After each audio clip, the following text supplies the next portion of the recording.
Can you hear me? Can you turn me up? Brother Kamau, anybody? All right. This is the best I can do. How is that? Okay, what I was saying is my name is Dr. James McIntosh. I'm one of the hosts of today's program. The program is being brought to you by Samotap. We have the very good fortune that today we have a guest moderator. And this guest moderator is a professional. And I think you all know him. He's the host of Like It Is, Brother Gil Noble.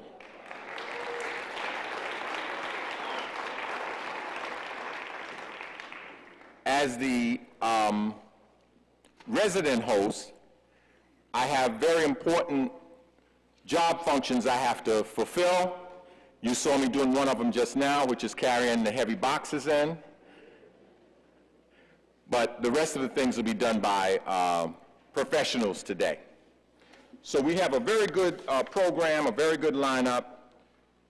As you know, we have Jack Felder, Betty Dobson, Leonard Jeffries, Roger Wareham, Larry Ham, Pam Africa, Kermit Eady, and myself. And we're going to be talking about, we're going to have a very vigorous debate about whether or not Alton Maddox license should be returned by the state.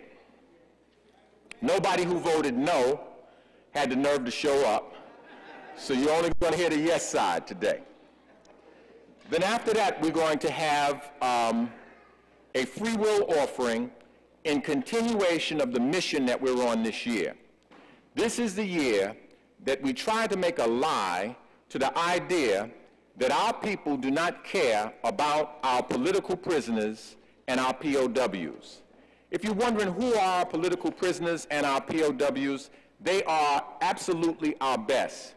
They're the people who have shown the greatest commitment to the things we say we believe in. Most of you know Brother Jamil Amin, otherwise known as H. Rap Brown. He tried it all of the traditional ways and even tried it as a minister. But just because he stayed firm and true to the cause, they took him off of the streets. He resides in the same super maximum prison as the brother who launched this off for us, which is Dr. Mutulu Shakur. Many of you don't know Dr. Mutulu Shakur, some of you do. How many of you knew Dr. Mutulu Shakur? Could I see by a raise of hands? All right. He did great work in this community. For those of you who don't know, he was a pioneer in the use of acupuncture for solving the problem of substance abuse. He was so successful with his work that he inspired and helped form the detox unit up there at Lincoln Hospital that uses acupuncture, that uses that acupuncture as a technique. He is a healer, a doctor of acupuncture, and all he did was struggle on behalf of our people, and he was taken off of the streets. He's an innocent man that has been put in jail on false charges, and we intend as a community to get him out. And in the meantime, we intend to let him know that we have not forgotten about him. Those of you who don't know who he is, you're excused. But those of us who know who he is, we have an obligation to try to assist this brother. And so far, I have to say, I want you to give yourselves a round of applause because our community has turned out and our community has been very, very generous. Give yourselves a round of applause. The support committee that has hung strong with him over these years, the family and friends of Dr. Mutulu Shakur literally had almost nothing in their coffers when we began. Now, I'm happy to say that they've been able to secure the services of a lawyer, and that lawyer has either just recently or will recently be going to try to initiate some defense for our brother. In the meantime, we have organizations such as the Jericho Movement and the Malcolm X Commemoration Committee that takes money and distributes it among all the political prisoners. And so today, we're going to take an offering, and we're going to, of course, take care of the expenses of the program, and then everything else is going to go to Dr. Mutulu Shakur and to the political prisoners. That's our political prisoners and our POWs. So after the speakers, we're going to have a free will offering. We hope that you will be generous, as you have been, in the past programs. After the free will offering, we will hear from a couple of people who will be able to put things into context for us. Brother Gil Noble will announce each of the people when he comes up, but you certainly all know that our keynote speaker today is going to be Dr. Joy DeGruy Leary. And I think that post-traumatic slavery syndrome probably, she'll have to tell us, but I believe it probably explains some of what we do with those who resist our oppression, get caught up, and get sent away. I think she'd probably be able to tell us what impact that has on the rest of us and some of our behaviors towards them. She won't be able to tell this audience because you are the exception to the rule.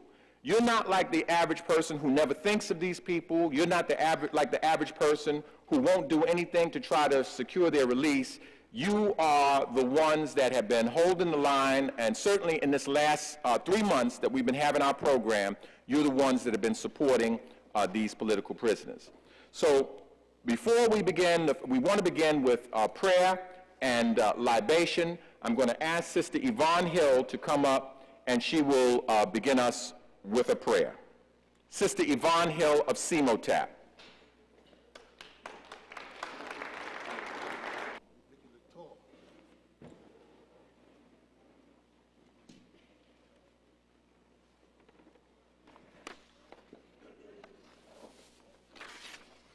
Good afternoon.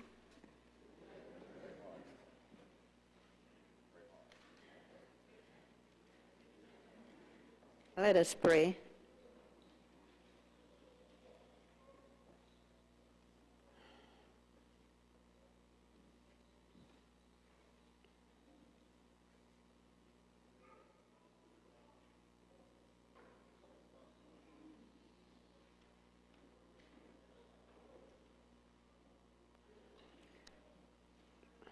Our Father and our God, in the name of the Lord Jesus Christ, we pray, giving you thanks for bringing us together in this place. We're so grateful for our health.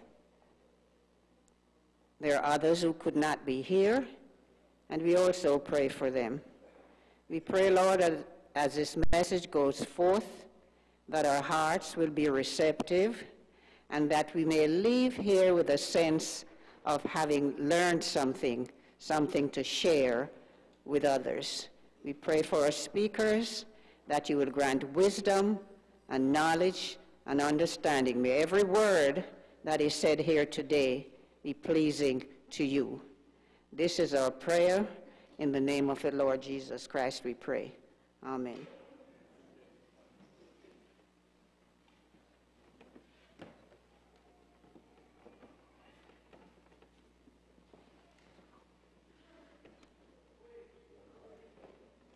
Is Brother Shaka of the New Black Panther Party and Brother Pozar, are they here?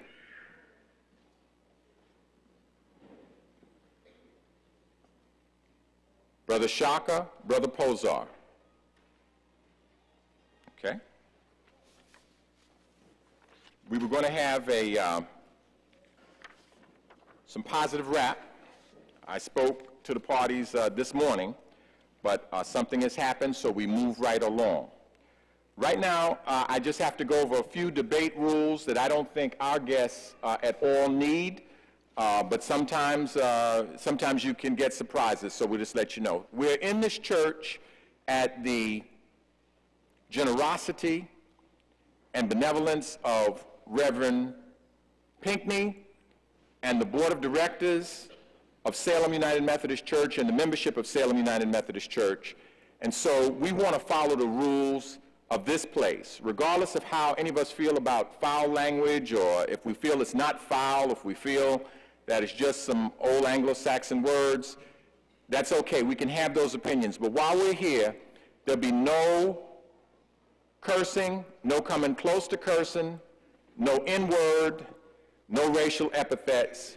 You can use any synonyms. You can say oppressor. You can say white supremacist. You can say those words, but no racial epithets and no cursing. Those are the only rules. Although those are the only rules with respect to conduct, we have some time limits. 8 minutes exactly for our speakers before we get to our keynote. That will not apply to me as I take the collection.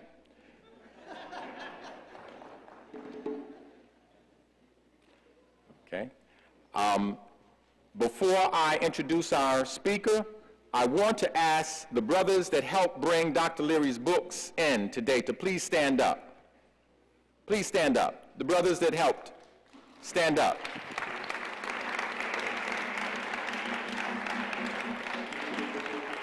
Give them some acknowledgement. Dr. Leary's books are going to be on sale right after she speaks, and we'll have people who man this table right here. So don't try to do it before. If you have to leave early, you leave early. Later we'll tell you how you can get the book. But for right now, we have to wait until she finishes speaking before we sell those books. Our person that we can say truly needs no introduction, but most of you know that he's the award-winning journalist and the host of the award-winning show Like It Is. And he's going to be introducing each speaker. And the first speaker he'll tell you in just a moment. Please welcome Brother Gil Noble.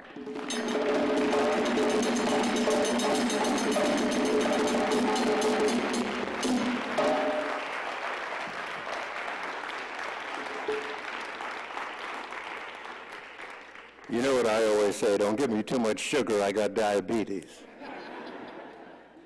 It's good to be back on this soil. I'm born and raised in Harlem, and I cut my informational eye teeth in this community. It's given me an awful lot. It's given me whatever ingredients my spine has, I got it here. I cut my eye teeth in what I do now in radio, down the street and around the corner at WLIB. That's where I learned this business. And out of that, the civil rights movement raised such a quarrel with this country and its misbehavior towards us that the networks began to hire some people who are, as Dr. Ben used to say, burnt of skin. And so that's how I got my job, and that's where my heart has always been. And I just want you to know that it's always good to be home, and I'm part of the fight that you're all engaged in to save Harlem, because we've made it the best known place on earth. Can I get an amen on that? All right. My role this afternoon is not to give a speech, but just to move things along. So without further ado, I'd like to introduce the pastor of this church, the Reverend Alan Pinkney.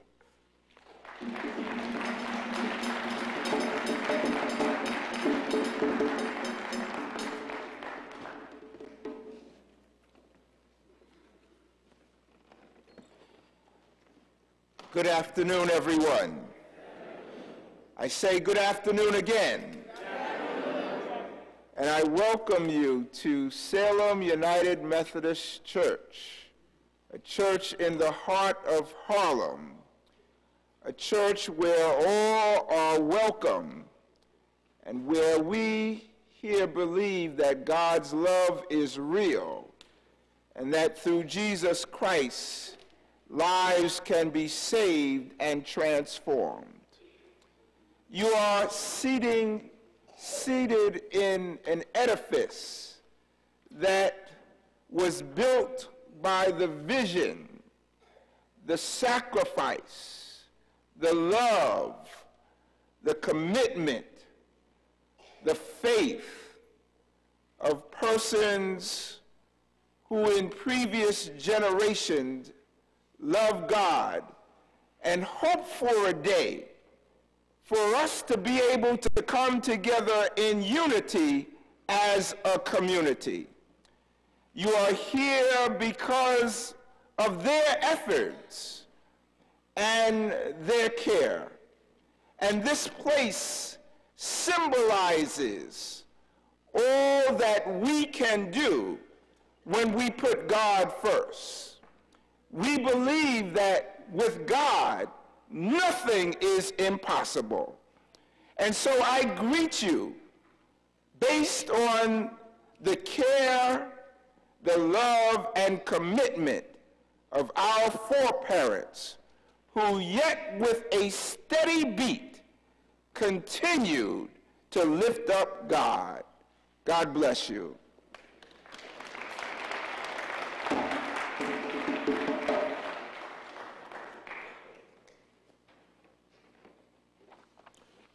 The theme of this event, this great Harlem debate, is should the state return Alton Maddox's law license? Yes or yes? That's what's written here, and I concur. Do you? Yes.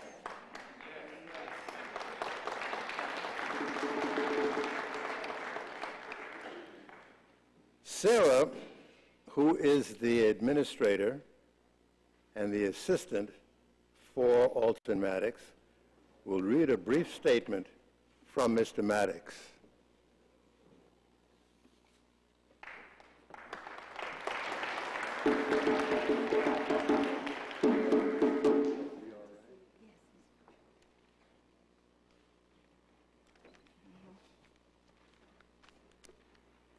Thank you so much, Mr. Noble. This statement is from Attorney at War, Alton Maddox, and it's brief, and it says that Leola and I, can you hear me now? I'm speaking in, Leola and I would like to thank CEMATAP for organizing this event and for your presence. We respect the wisdom of CEMATAP in sponsoring this debate with full prior knowledge that we could not be present on February 15th. We had a prior irrevocably commitment in South Carolina. We humbly request that you not only continue to support Tawana Brawley, but also Freedom Retreat for boys and girls, as well as the wrongfully convicted defendant in the Central Park jogger case. New York City is still blocking any compensation for the boys. And briefly, that's it. But Mr. Maddox has he has written a message that's being circulated in the program that UAM is circulating here today. It's a full message from Attorney at War, Alton Maddox, and we thank you very much.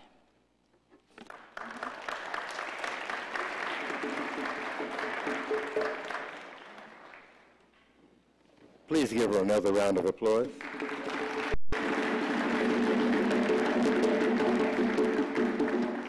All right, now we're going to have a number of speakers, as you are aware, and you're also aware of the fact that there are time constraints for each speaker, equally distributed. And so let's get it on, and we'll wrestle with those time constraints. Our first is somebody who I've known for a long time. I respect him, his work, his scholarship, and his love of our people and of this community. Please join me in welcoming Jack Felder.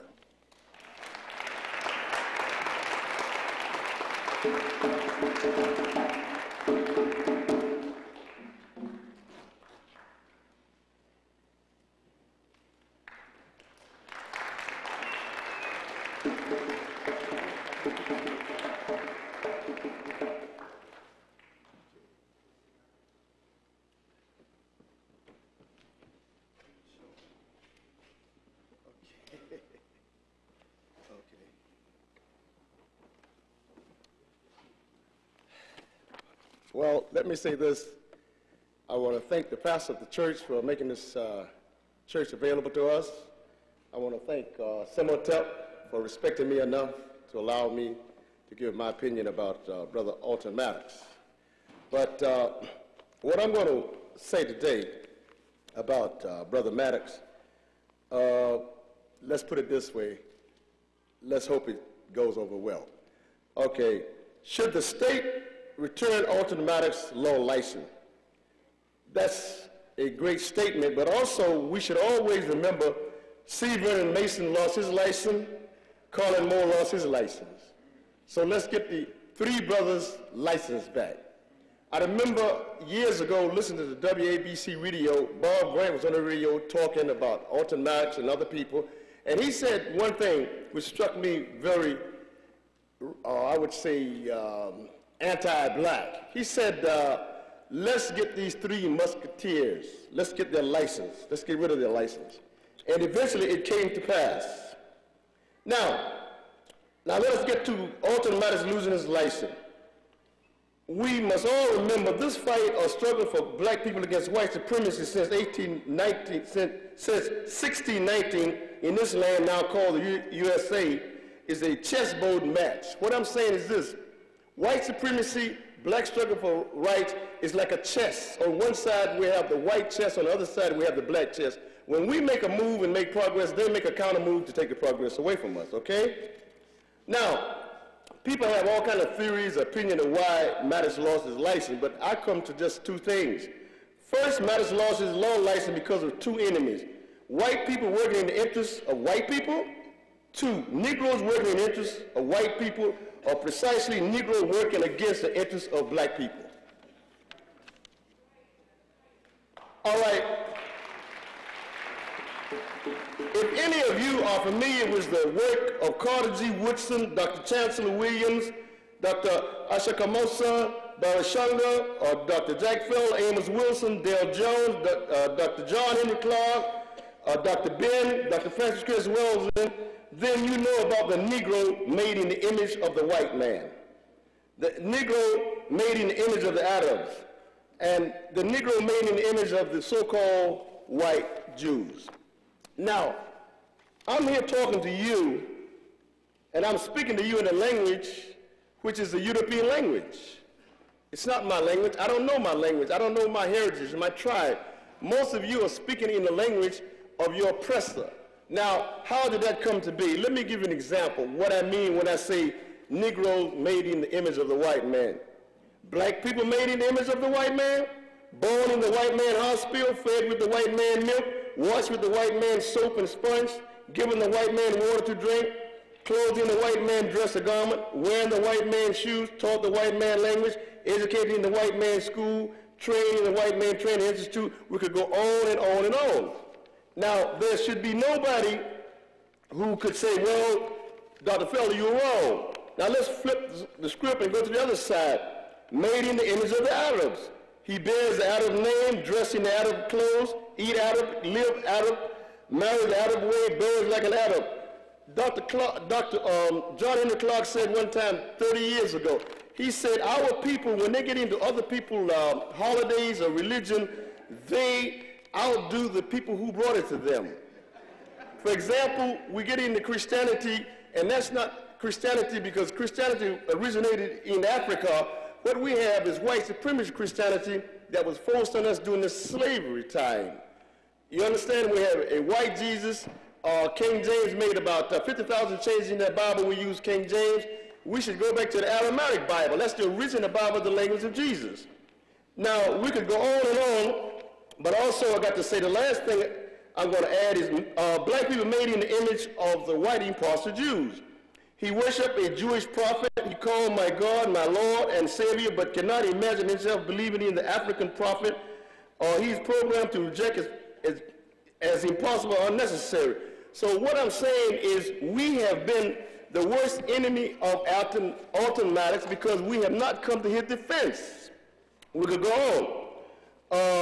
Brother Maddox lost his license over 20 years ago because he was defending a young black girl after she was raped by 5 white male law officers, and the system has now said this is a hoax, right? Because they want to get themselves off the hook. Also, everybody remember the Duke case. They came to the same conclusion. It's just like Diallo, the officers who shot him, all of them were found innocent. The officers who shot Sean Bell, they were found innocent. So it's just like me saying to you, my brothers and sisters, don't believe your lying eyes, believe what they're telling you, okay? I mean, now what can you do in helping Maddox to get his license back? I'm going to tell you what you can do, and I hope you remember what I'm going to say. Write letters of support to Alton Maddox, 16 Court Street, STE 1901. I'll repeat it again. Alton Maddox, 16 Court Street, STE 1901, Brooklyn, New York. Okay, 1124-1. Right, he would take these letters to whatever grieving committee is trying to get his license back.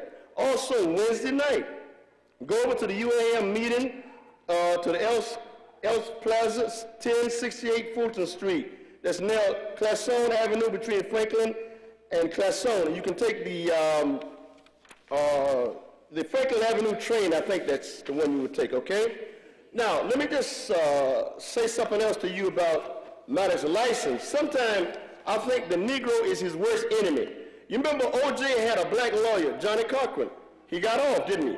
The last time he had a white lawyer, right? What happened? He went to jail. When America run us crazy, who do we go to see? We go to see white psychiatrists. That's an oxymoron. How can you go to white psychiatrists when white America has run us crazy? Why can't you find out Dr. Frances Cress Welsing? Go to see her, because she can help you, okay? Not the same people who caused your problem. I saw John Lewis, the brother who was beaten down in Alabama like a dog by whites. Here, 40 years later, this white guy came up, said, brother, I'm sorry I did that, and he hugged him and forgave him. I say to myself, if that man had a chance to do it again and get away, he would do it. That's my belief, you know? If you think I'm wrong, look at the people who gave us white supremacist Christianity. George Bush, he doesn't pray and ask God to help him. He goes and drop bombs and uses military and tell us to turn the other cheek and pray, right? And they gave us the religion, okay? Now, what are the black politicians or preachers doing to help Brother Maddox? We got the governor, David Patterson, he's the governor of the state. We got ex-mayor David Dinkins.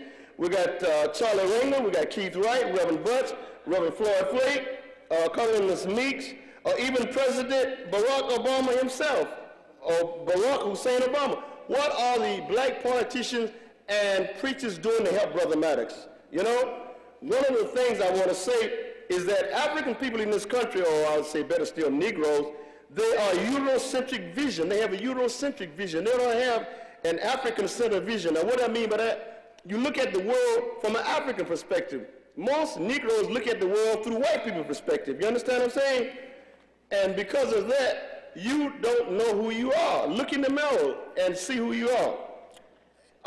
Being born in America, lived in America, raised in America, white people have full things they will do to you if you stand up to white supremacy. They will put you in prison, they will assassinate you, they will force you in exile, or they will buy you out. Okay, Malcolm X, Dr. Martin Luther King, Medgar Evers, they would not compromise. What happened? Okay, they got over 1 million black males in jail now, and the fastest growing jail population are black women, okay? And I say to the black politicians and black preachers, you take white people money, you start acting funny. I know in Brooklyn, there was a preacher who was fighting against the construction of the stadium. All of that stopped. There was another preacher fighting against the male control of the black communities in schools. Now they flip-flop. I'm not calling no names, okay? Let's move on. Talk about the NAACP. Do you know the NAACP? Okay, 30 seconds.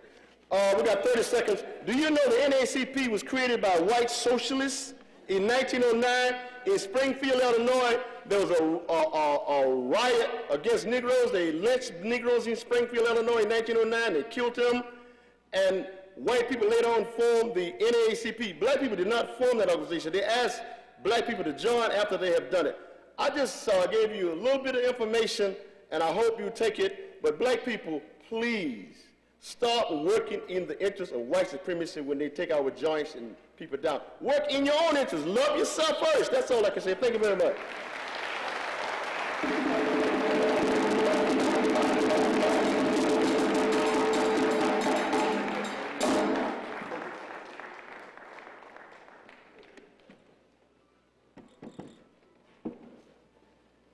In introducing myself, I mentioned how I got my start in broadcasting, which was in radio at WLIB.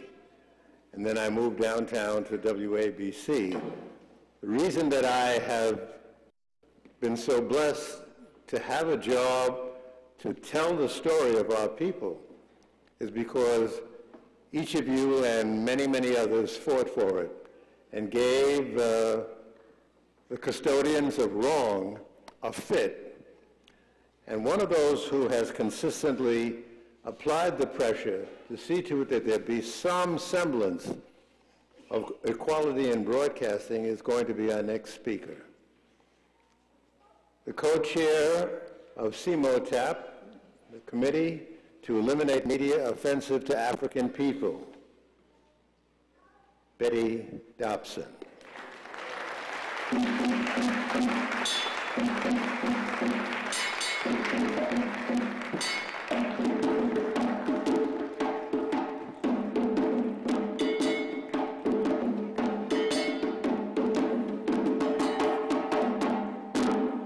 HOTAP brothers and sisters, it is so good to see all of you sitting here in this audience. And I can assure you that you will be given information that will be very valuable to you. I want to just say that sometimes the person that does the hardest work gets the least amount of attention. Brother James McIntosh, Dr. James McIntosh, works extremely hard to pull these forums together, and I think that we should give him a very warm round of applause.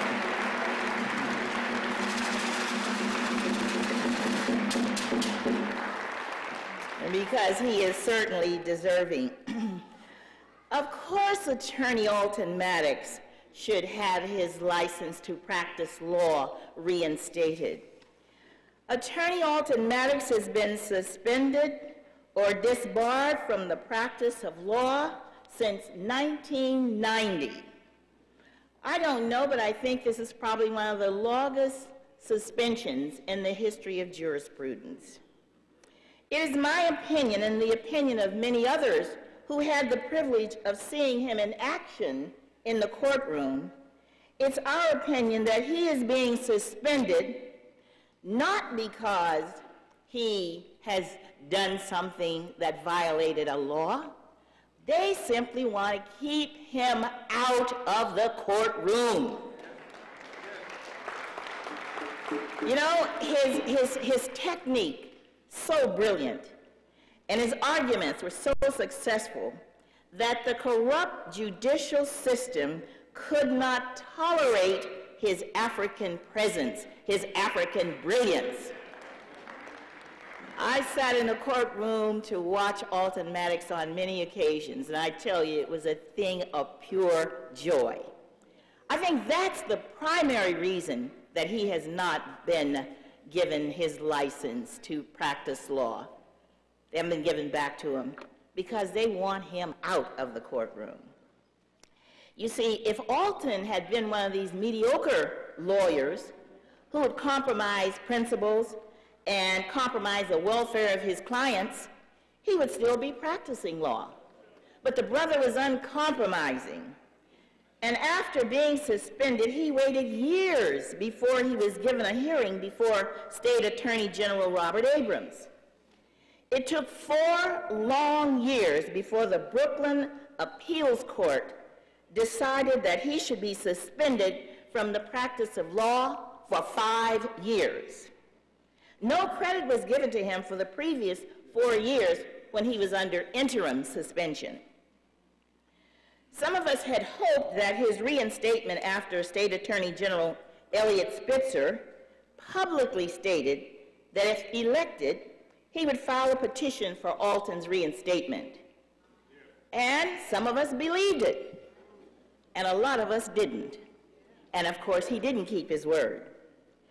You see, this did not happen possibly because Spitzer even then was probably cavorting with young women of the night, trying to satisfy his odd appetite for you-know-what. And I think if Alton had known about this obsession, he probably wouldn't have filed a petition with the Brooklyn Grievance Committee in 2005 because they rejected his petition, alleging a violation of civil rights. Eliot Spitzer He did interrupt his frolicking long enough to inform the Brooklyn Federal Court that Alton was disbarred. You see, Alton was never accused nor convicted of any felonious conduct, as was reinstated white attorneys Albert Pirro. He was the husband of former Westchester District Attorney Jeanine Pirro, remember him? As was Saul Wackler, former Chief Judge of New York State of Appeals, who turned out to be a stalker. As was Michael Dowd, who's a friend of the Como family and who was convicted of fraud and corruption. They were all reinstated, and they had all committed felonious acts. 20 years later, Alton is still being prevented from exhibiting his artistry in the courtroom.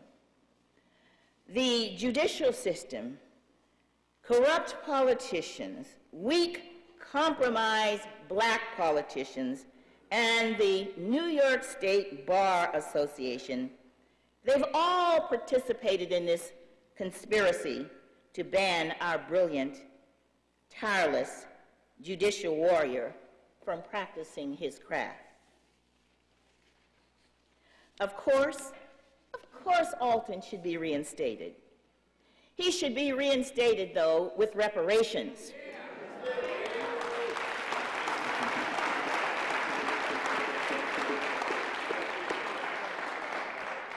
He should be reinstated with apologies, with awards, with citations. Eliot Spitzer should be made to crawl on his knees and apologize to Alton Maddox and beg his forgiveness. And Robert Abrams should be burned at stake. And Stephen Pagonis should be flogged in public, and of course, we should all be standing there when it happens. Yes, Alton Maddox should be reinstated to practicing law. We need the brother. We need the brother.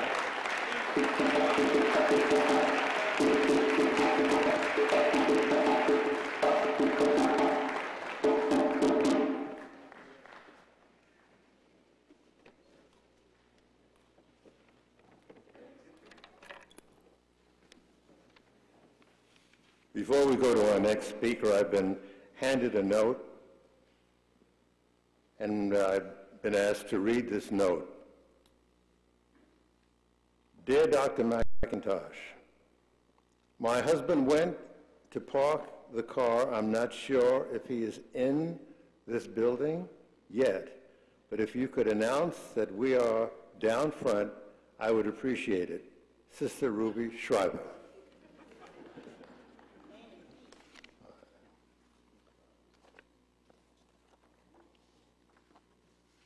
I'd also like to acknowledge the presence of many members of the New Black Panther Party. We salute you.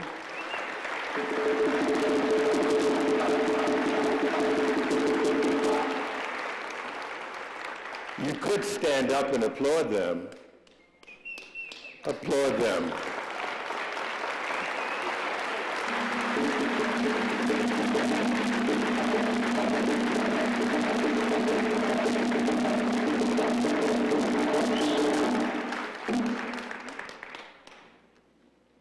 I'd like to introduce our next speaker, Attorney Roger Wareham, who is a veteran, activist, and people's attorney. He helped in a suit in 2002 for reparations for Africans in America. Please join me in welcoming to the microphone Roger Wareham, Esquire.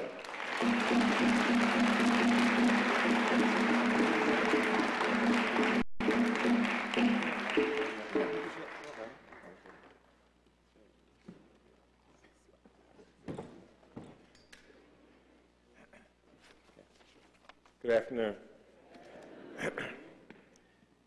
First, I want to thank CMOTAP for inviting me as a member of the December 12th movement. And I think this is a very important forum.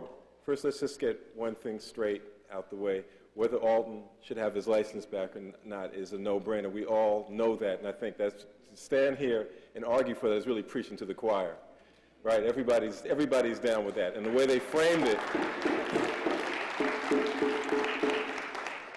you know, should he have his license, yes or yes? I mean, I think it speaks to that. The question always is, why doesn't he have his license? And what is it that we have to do to help him get his license back?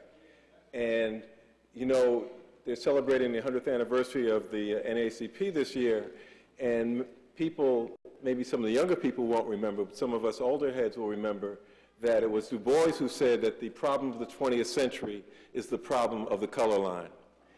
And he was very prescient in terms of that analysis, and as we're in the 21st century, we're still facing that same problem.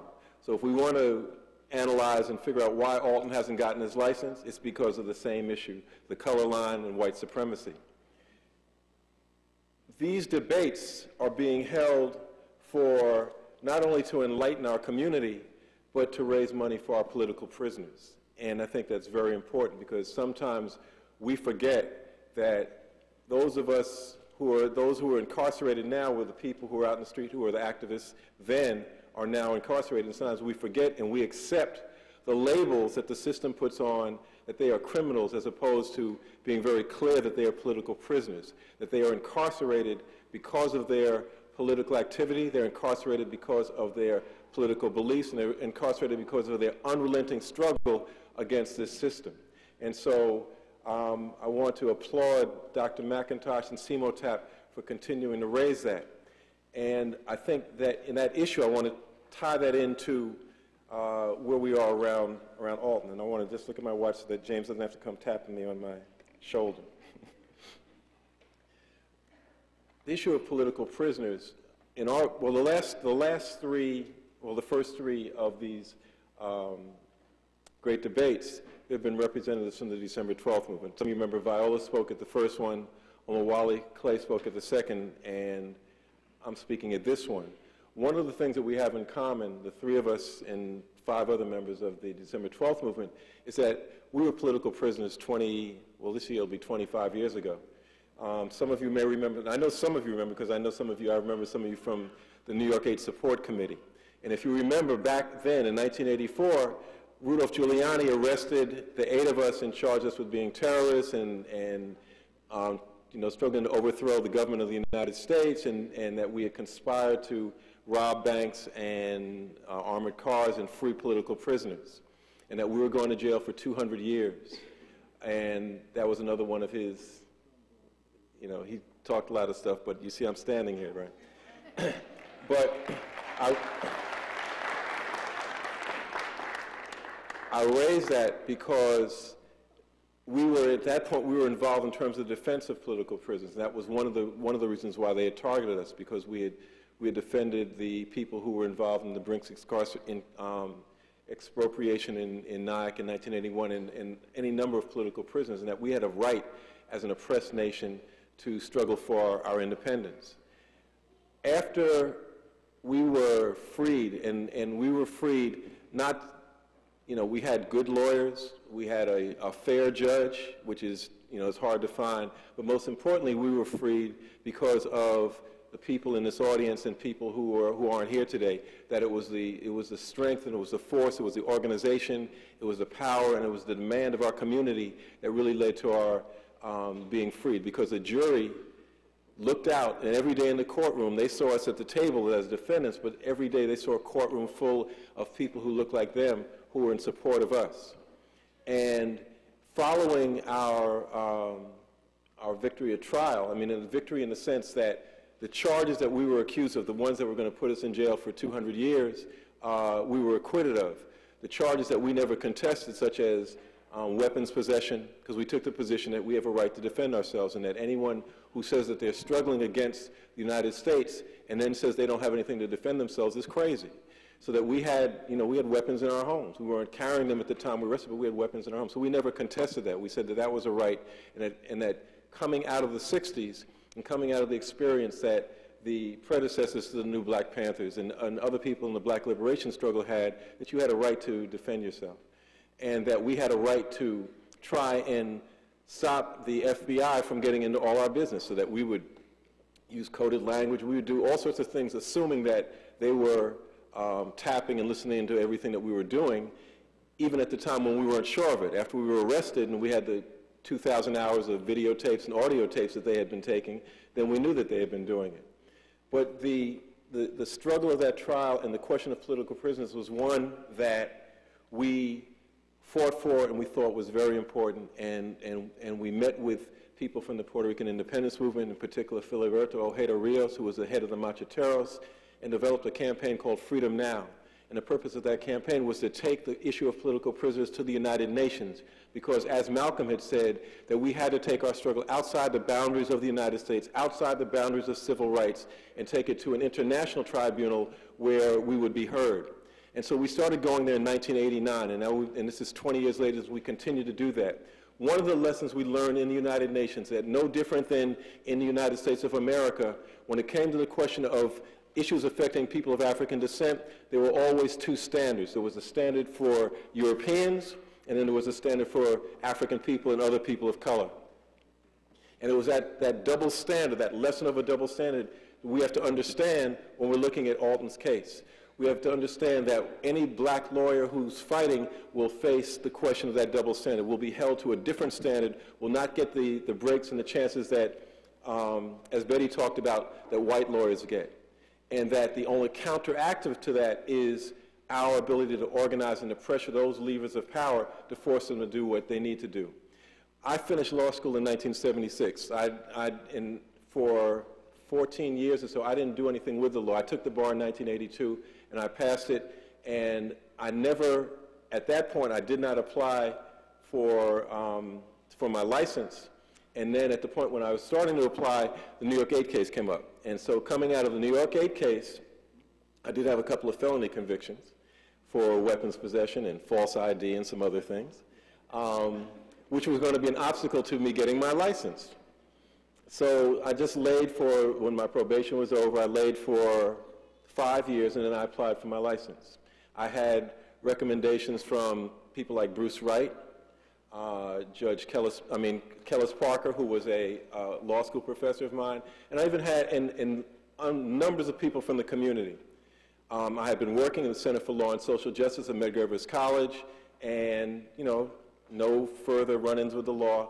And I even had a recommendation from the judge who tried the New York 8 case, Judge Robert Carter, whose position, even from Jump Street, was that these 8 people are not criminals, that they're political activists, but he thought our politics were a little misguided.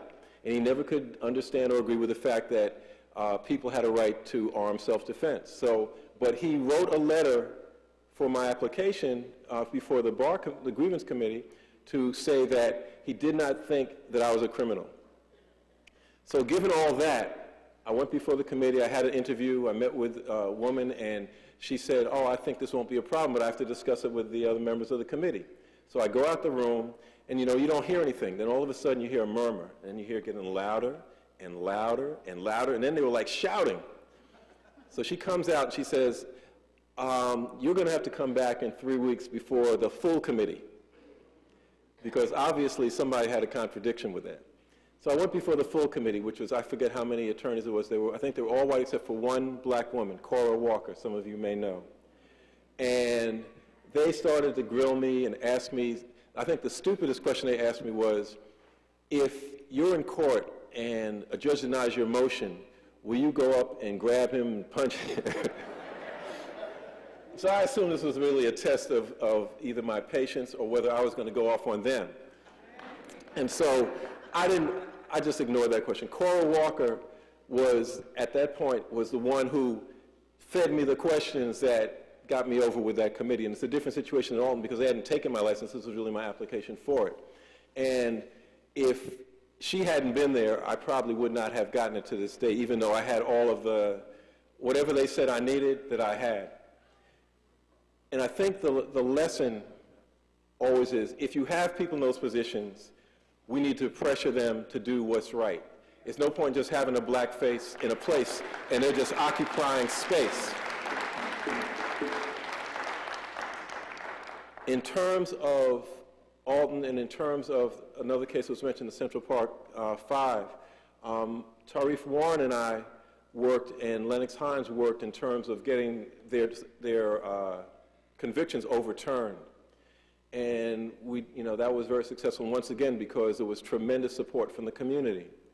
In 2002, filed a case in federal court for their reparations, in essence.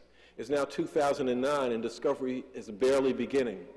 And I raise that because I think people have forgotten, and maybe there's an assumption that because it's in federal court, they're finally going to get it. It's going to require our real active mobilization in terms of raising that issue up, because the city wants to string it out as far as possible. If they were going to do the right thing, we wouldn't even have to be in court. They would just settle it and provide that. The same thing with Alton. Alton getting his license back is not simply going to happen because he should have it back. It's going to happen because we forced him to give it back. And so we need to devise all the ways possible to do that. Thank you.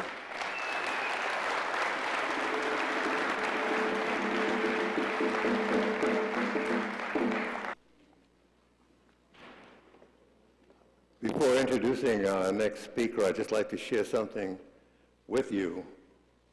I've been quite involved in trying to see that a brother who we used to know as H. Rap Brown be released from custody.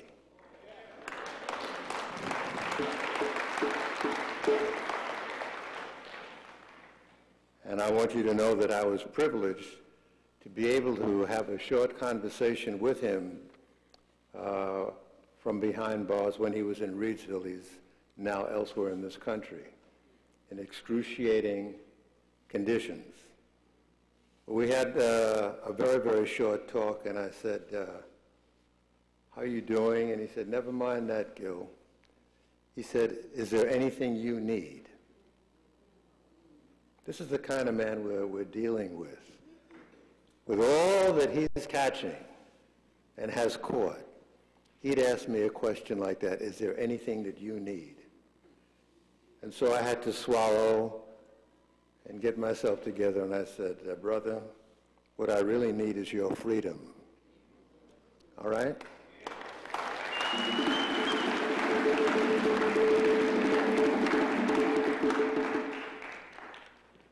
I'd like now to bring to the microphone a warrior in the best sense of the word.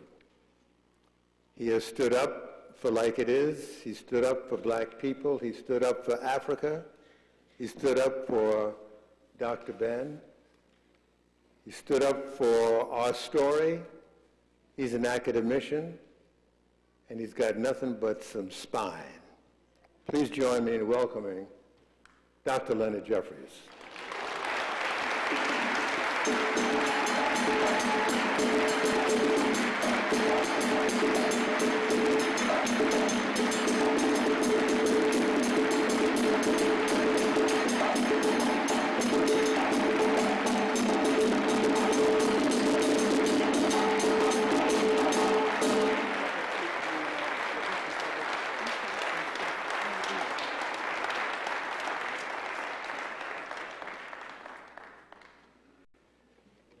Hotep family,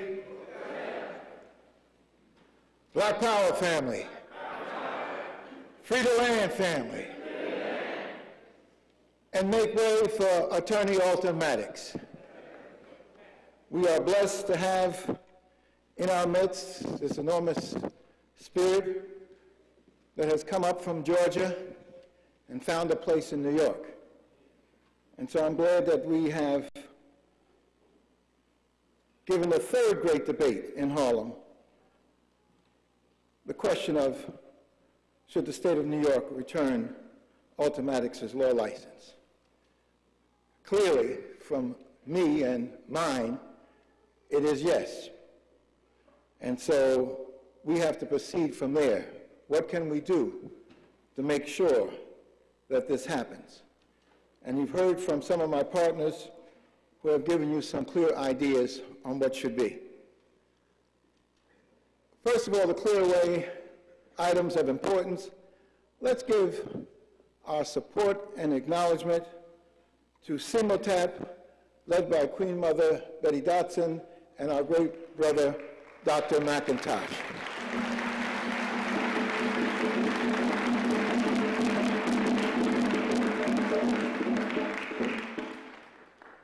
they have taken up this responsibility of aiding Dr. Matula Shakur and bringing you out to these activities, taking the theme of the Great Debate, which was an actuality and then became a movie, and now it's become a reality in our community.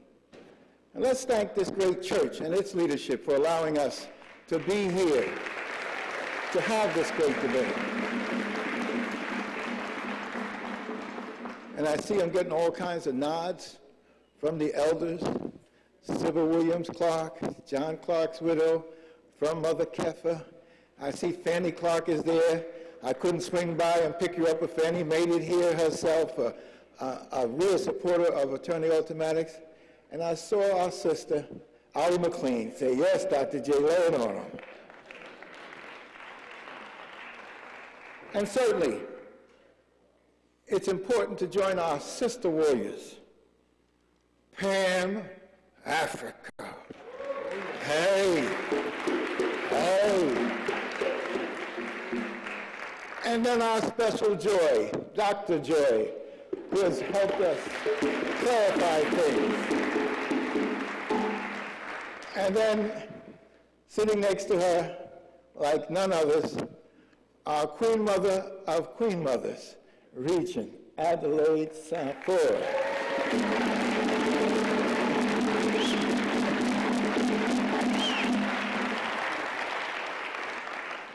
So it's great to be with the family again. I hope to see you next weekend. We will be rededicating ourselves at City College. It's the 40th anniversary of the student strike and the student demands and the opening up of the City University system to our people, in which almost 250,000 of our people, African and Latino, have gone through the university system. We will be dedicating ourselves to acknowledging that. Friday evening will be at the college from 7 to 10, and Saturday we will be there from 11 to 7. You are all invited. We've got to pull together a network of Africans who have gone through the City University system and make it part of an empowerment. Ultimax would appreciate that, because certainly he is an inspiration to all of us who've gone through the formal educational systems and who have come out weakened, enfeebled. The formal education systems are not designed to produce African revolutionaries, not designed to produce conscious Africans struggling, not designed to produce those who can take the lead in clearing the way for our people. So we have to be thankful that there was put in place in the City University an African component that helped to clear the way for our people to develop their consciousness and develop their vision. So we will be paying respects to those greats who are part of our tradition. Dr. John Henry Clark, Professor Edward Scobie, Dr. Amos Wilson will be memorialized in a lecture series which we will initiate in their name starting next Saturday. We've got to get moving, brothers and sisters. Certainly, Attorney at War Ultimax should have his license returned. If I could finance it, I would do it. If I could get on my knees, I would do it. I would apologize for him, knowing that he never would. But they don't intend to give his license back, no matter how many appeals we make to the governor, who is one of us. No matter how many key political figures we beseech, who are us. He's not going to get his license back. Read your history. Understand your history. Ultimax is innocent. Ultimax is intelligent. Ultimax is a genius. Ultimax is uncorruptible. And because of that, he's not going to get his license back. If he was corruptible, he would get it back. If they could make him bend, he would get it back. If he was a symbol of crawling before them, asking for their forgiveness, he would get it back. But he's not going to do any of those things.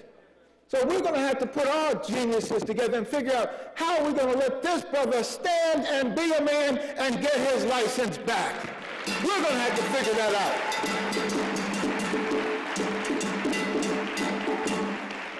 Most of you don't have a clue. Who is this Alton Maddox? Well, he raises a whole lot of hell. Who is this Alton Maddox? Well, he's alienated people. Who is this Alton Maddox? He's always writing his speech in the newspaper, getting people upset. That's what the hell Alton Maddox is, a person to get us upset, to get us moving. And I ask the African Holy Ghost to forgive me for defaming this pulpit with that statement. You got to understand who you have before you. You have the spirit of a Paul Robeson who said in Harlem, right down the street, here I stand in 1959. I'm not going to bend, I'm not going to bow. That's the spirit of Alton Maddox. You have to understand who you're dealing with. Who is Alton Maddox? Alton Maddox is the spirit of Adam Clayton Powell. Just as we had our greatest artistic achievement through Robeson, we had our greatest political and legislative achievement through Adam Clayton Powell, and Adam refused to bend to this system. That is so corrupt system, and when he played a little bit with the system, they brought him down to his knees. But he refused to bend, and that's the spirit of Alton Maddox. Alton Maddox is the spirit of Fannie Lou Hamer. I'm tired of being sick and tired. Alton Maddox has that spirit. We have to understand who we're dealing with Malcolm, who said, by any means necessary, but be a man. But be a man. That's Alton Maddox, the most brilliant person I've met, who's been trained as a lawyer and wasn't deformed by it. I was smart enough to go to law school, NYU Law School, 1960-61, spent a year there, only black person, and 500 students in the day session in NYU. But by then my consciousness had been awakened. There's no way they could process me in law school, so I got the hell out of there after a year and went up to Columbia to deal with African studies and the study of African people.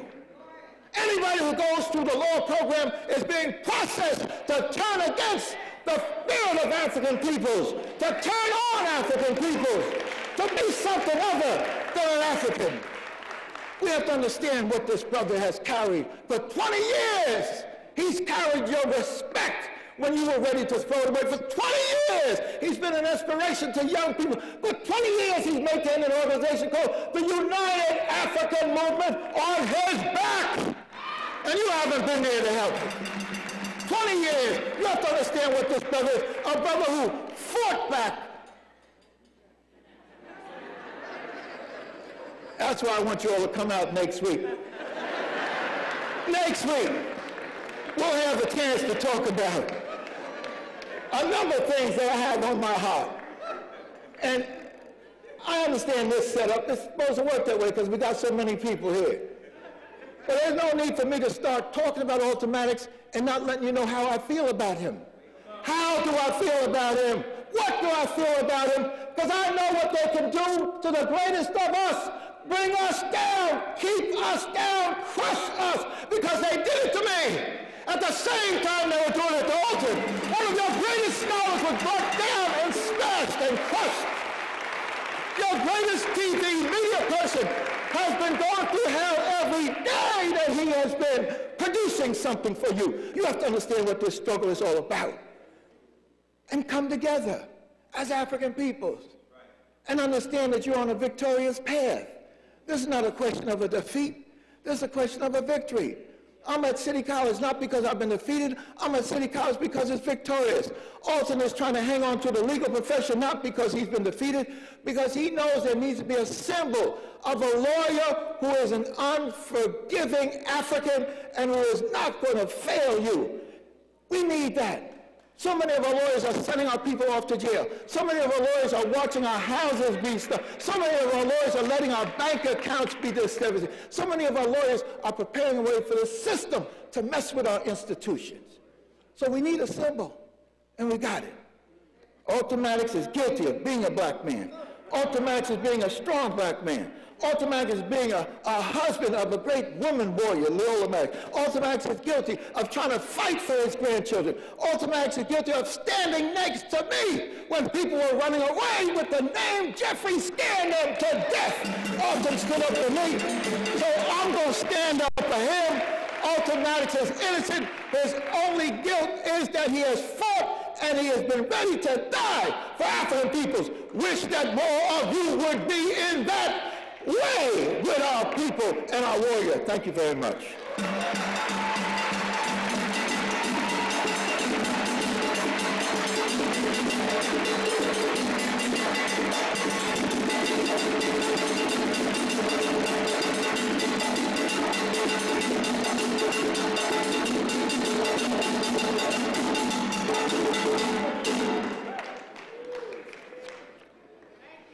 You something else, isn't it? Those who rose to give a standing ovation to Dr. Jeffries, I'm calling on you again to rise in applause to another fighter and warrior for us. Adelaide Sanford, Dr. Adelaide Sanford.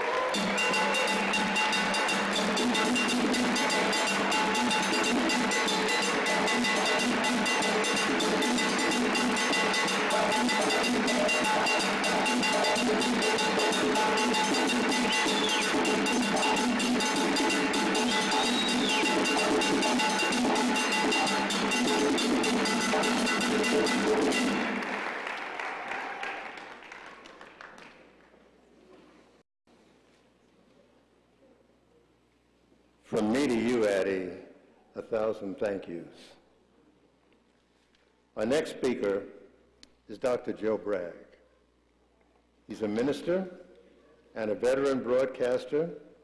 He consistently brought to the public information about the Brawley case, ignored by the so-called mainstream media.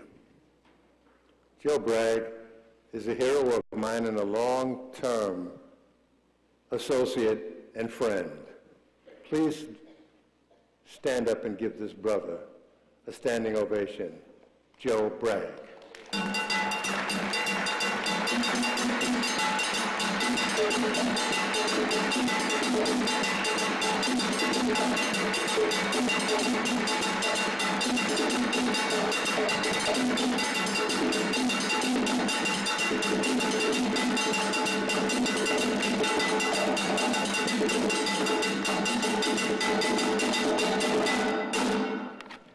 Good afternoon, everyone. You're probably wondering why this guy's standing up here in the black minister's outfit. I earned it. I earned it because it's mine. Jesus was a Palestinian Jew. His father was black, his mother was black. And black people took Christianity to Europe. And several centuries later, they were put in chains. So it's my religion. I know all about it. I did a thesis on it. But we're talking about... Huh? Okay, relax. Okay, relax.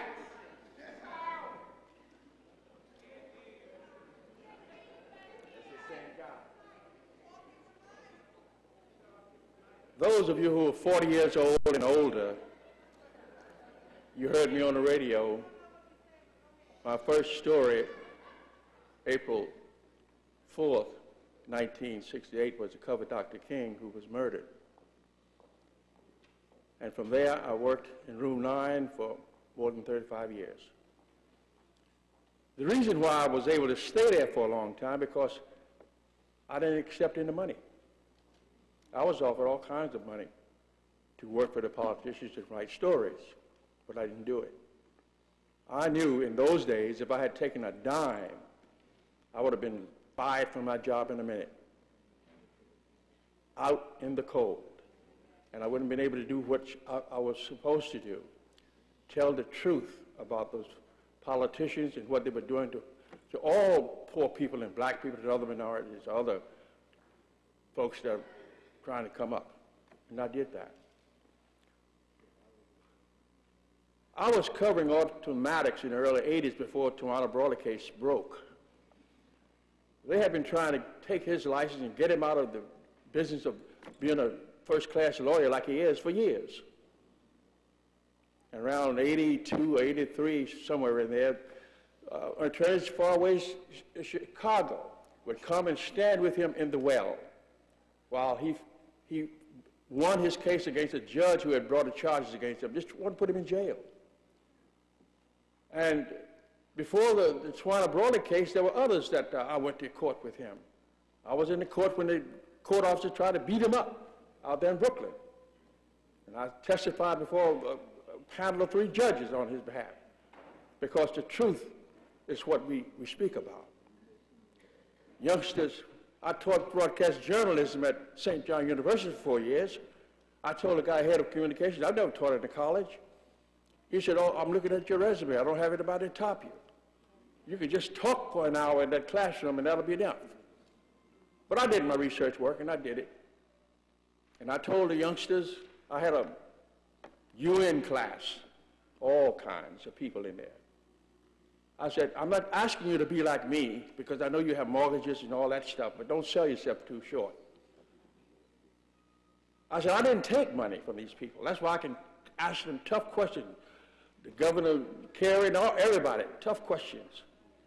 And my news director said, why do they like you? I said, they know I'm not on anybody's payroll with this station, radio station. And my job is to get information for the people. And if they don't like what I'm saying on the radio, let them fire me. But I never got fired until 1995 when KISS decided to get rid of me, and they did it. But if I'd had Alton Maddox as my lawyer at that time, I would have won the case. I had a slam dunk case. But C. Vernon Mason was my lawyer, and they fired him the same day I got fired. And then I was stupid enough to get another brother down on Broadway who sold me out. Bob Slade and the sister there in the room, they told lies on me. So I started fights in the newsroom. I don't start fights with nobody. But if you come at me, I'm going to protect myself. Absolutely. So I was in the newsroom at 1987 when the story broke on the wires that Tawana Brawley had been found in a dumpster up in Wappingers Falls. She was like she was half dead or so. And from that moment, I covered the story. And Alton, Maddox, and Mason, and Sharpton were the speakers for that family. They allowed me to come inside while they talked private stuff because they knew the only thing I'm going to do is tell the truth about it. I didn't carry a news back to the radio station like one brother did, Jesse Jackson. I was standing this close to Jesse Jackson down at Madison Square Garden when they voted for Jimmy Carter to be president. And he and his other mayor from Chicago were saying some very salty words to each other. And I had these call letters, WHN, yellow with black, and I just turned around and walked. My tape recorder was running. I had it all on tape. But I wasn't going to stop this young man. He was on his way to do something, so let him do it. So anytime you say that the poor needs homeless shelters or you criticize people for getting welfare, let me tell you something. I'm almost 82 years old. I'm 81 and a half.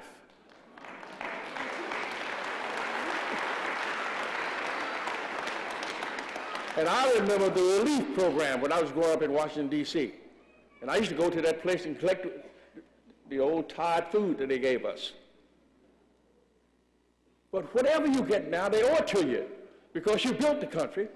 Your ancestors did it. They can talk all they want about welfare and relief and all that. You won't get it in reparations right now anyway. But sooner you're going to get it. They're looking for us. When I was in Rwanda with Sharpton, 94 I think it was, and I spoke to those young fellows who told me, said, our soldiers killed the mercenaries from Belgium who shot the plane down and started this war. He said, we're looking to you in America because you've been standing up and protesting all through the civil rights and all that stuff. We're looking to you to come and liberate us over here in Africa. And whenever I filed a story from Goma Zaire, you know how I did it? Through the French army. They control all communication going on. I just gave them my business card from KISS FM. And my stories went out. But they didn't want, my news director didn't want me to go. I paid my own way. But when I got over there, they wanted sound. So when the bill came to them, they got angry. I said, well, I took my vacation time, paid my airfare. I did everything myself. But you wanted sound, I gave it to you. Now, you pay these folks. Don't give me no lip about it. It's not my bill. It's yours. So we're talking about a man of integrity, Alton Maddox. A few years ago, I needed a lawyer to help me do something in Washington. I asked Alton, did he know anybody in that area? And he said, well, the only guy I know, he gave me his name, and said, but I don't know whether you can trust him or not, but he's the only one I know. I went to school with him. Well, he was right. I couldn't trust him. He showed me down the river, and I paid him $3,500 up front, and he never did a thing. You hear me? But the one here in New York that showed me down the river, after Vernon got locked up, disbarred, he was right down the street from City Hall. I paid his money, and he had a slam dunk case, but he was bought out. Alton, though, you couldn't buy him out. So that's what I liked about him. And every time he called me, I went. There are a lot of folks now, let me tell you the genius of this man. Then I'm going to sit down because on radio I don't know how to talk too long. None of my sermons are more than 20 minutes. Because I know what to say to these folks. It's not me talking, it's God. The kind of stuff you hear me say, I couldn't dream of it. But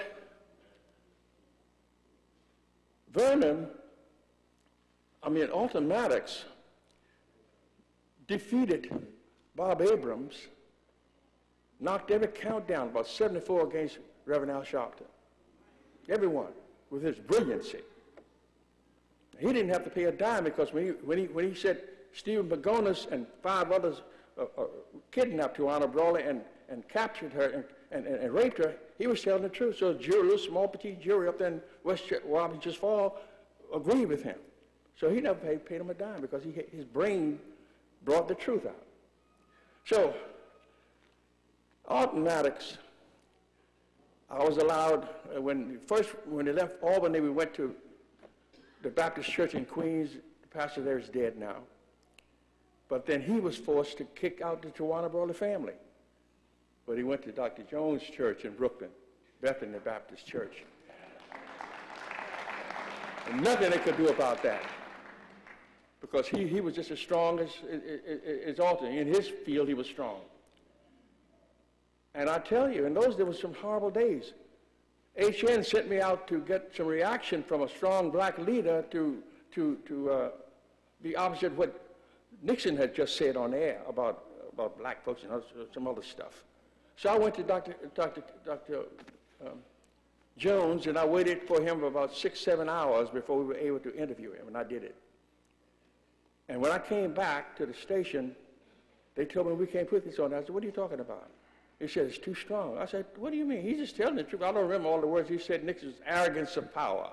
Those are the words that I remember what he said, arrogance of power. And with his basso voice, deep voice.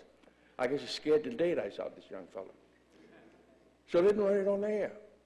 So I would stay at City Hall and cover black stories, and the other ones just walk away from it. And when some notable black leaders would come to City Hall, my colleagues in room 9 said, well, we just want one person to say something. That's not the way you cover the story. There are different views. So we're talking about should Alton Maddox get his license, right? They had no business taking it. Had no business taking it. I will continue to support Alton Maddox to get his license back until he gets it back, and he will. The time is right now for him to get it back. Believe me. The time is right. And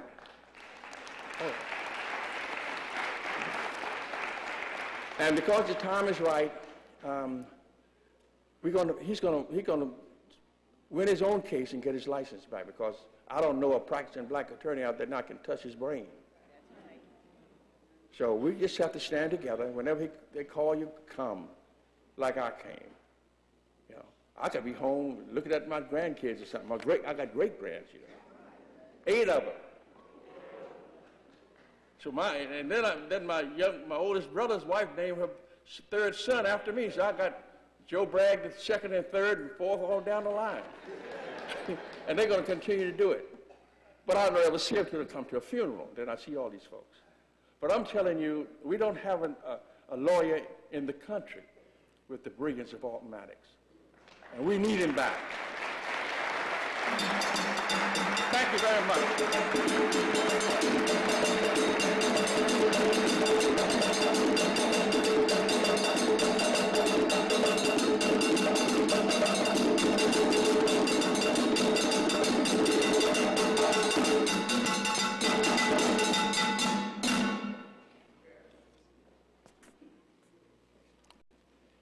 Sister Pam Africa, an activist known most for her tireless work for the freedom of journalist Mumia Abu-Jamal and all political prisoners. Bring it to this microphone with an ovation, please.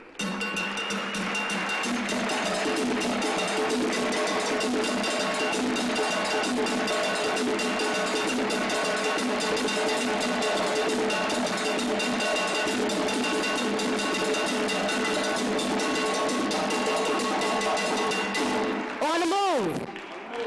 Can you hear me in the back? All right.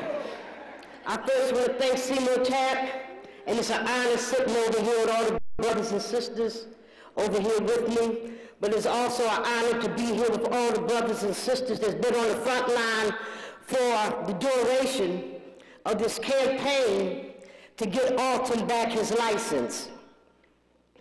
I want to speak as a black woman, as a woman, and I want to speak to the fact that black women were able to make sure that all our brothers, husbands, and sons was in Washington for the Million Man March, which turned out to be far more than 1 million.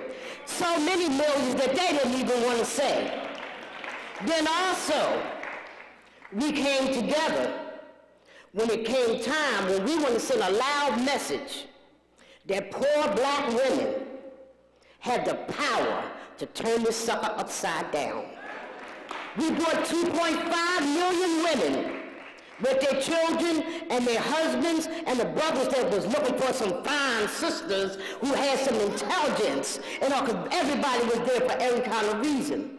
But what I'm saying is that a lot of people look for Obama to do things. What about Michelle? We're talking about a young black child who was beaten, molested. And we're talking about a jury of people. And see, when I'm talking about jury, I'm not just talking about the ones who sat in the pulpit, not the pulpit, you know, that jury stuff. I'm talking about the jury of the people of the world, more so the people of New York, Washington, whoever, that knew about the case. I found out about it by the brother over there, Aya Abdul-John. And when he dropped the bomb on my family in 1985, I went underground. I had a small baby. I wasn't in the house at that time. When I came back, he was telling me about the case of Alton Maddox and Tawana Brawley. And some years passed, and I was able to come up and witness, you know, one of the trials. And I was amazed at this black man, and who stepped into that courtroom, and he weaved the story, the truth, and I watched them fools sitting down there trying to figure out, well, where the hell is Nips? Well, where is he coming from? I watched the DA, and I watched they was just confused. But when Alton got finished, I was confused because I didn't understand it, but I knew I was witnessing something that was phenomenal. I knew that when this man got finished, a bomb was going to be dropped. And you can tell by the dumb look of shock in these people's faces. I don't remember the terminology and everything that went on with it, but I know what I saw. When they talk about this man as a master of law, this man is a master of humanity. This man is a master of wanting freedom for his people. This man is a master of standing up for people, and especially black women. Tawana Brawley wasn't the only case.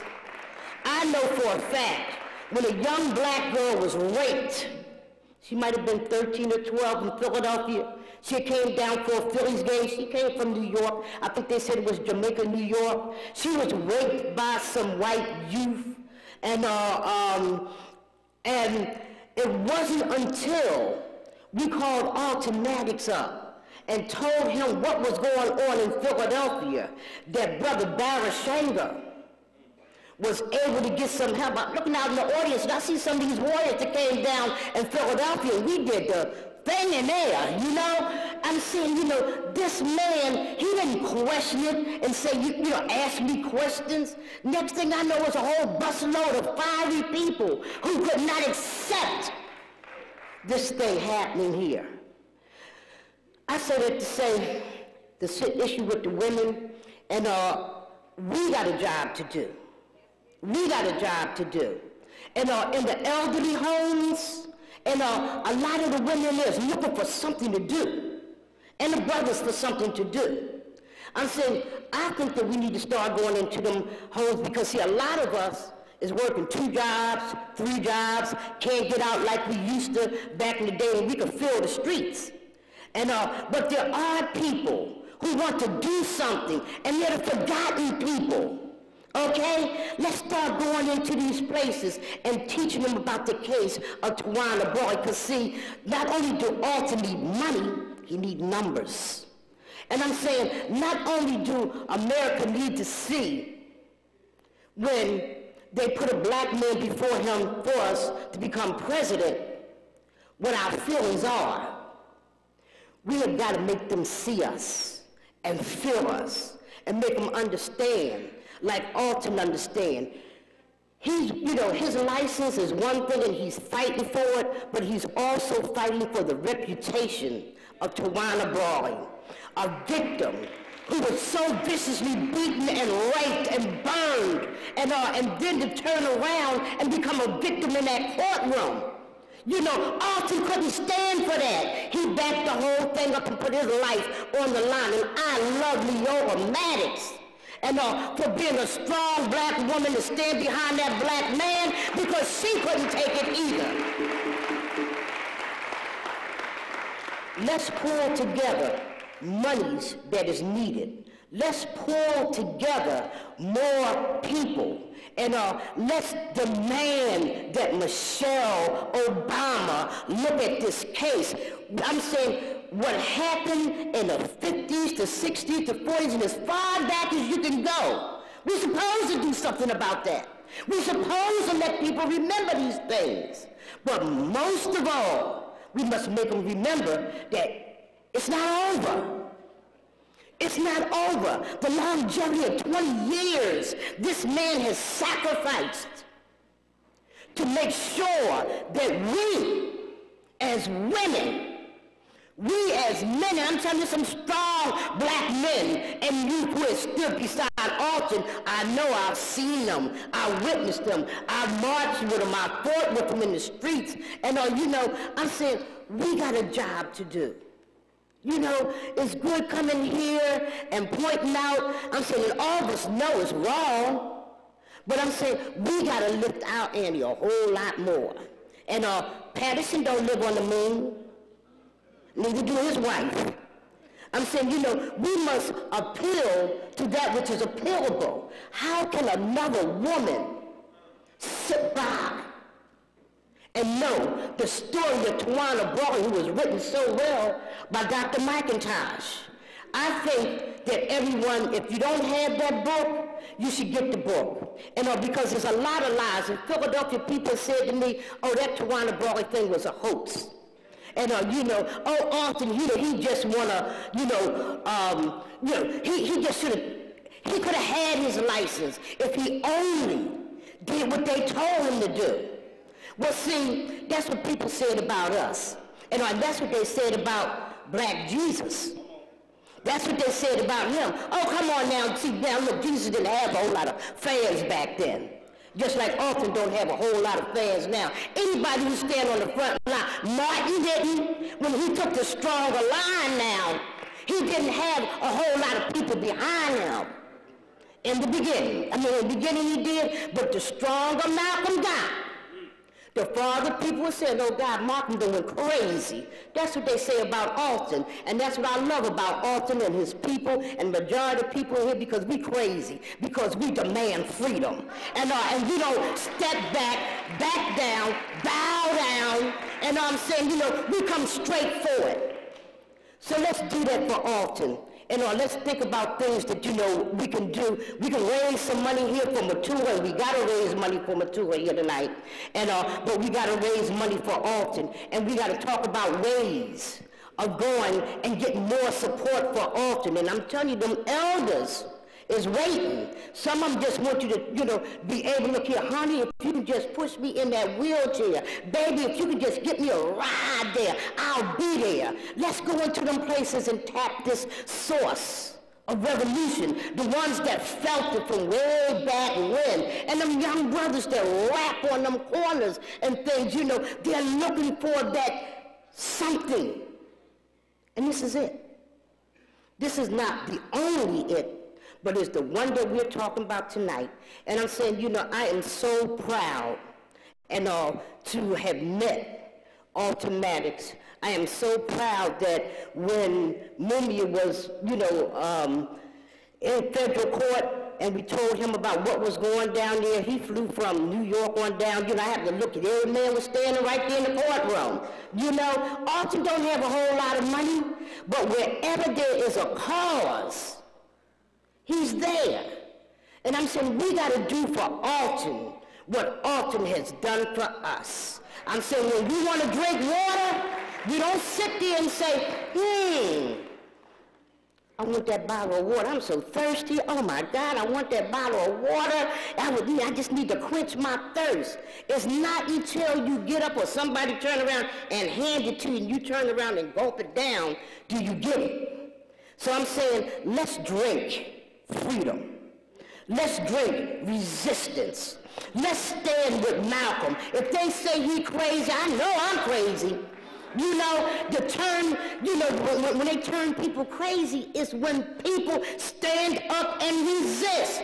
Who the heck is calling, I don't even want to get into name callings. And, but a lot of people that they see as sane are truly insane. And there's nothing insane about a man fighting for his freedom, a woman fighting for his freedom. We don't have nothing to compromise.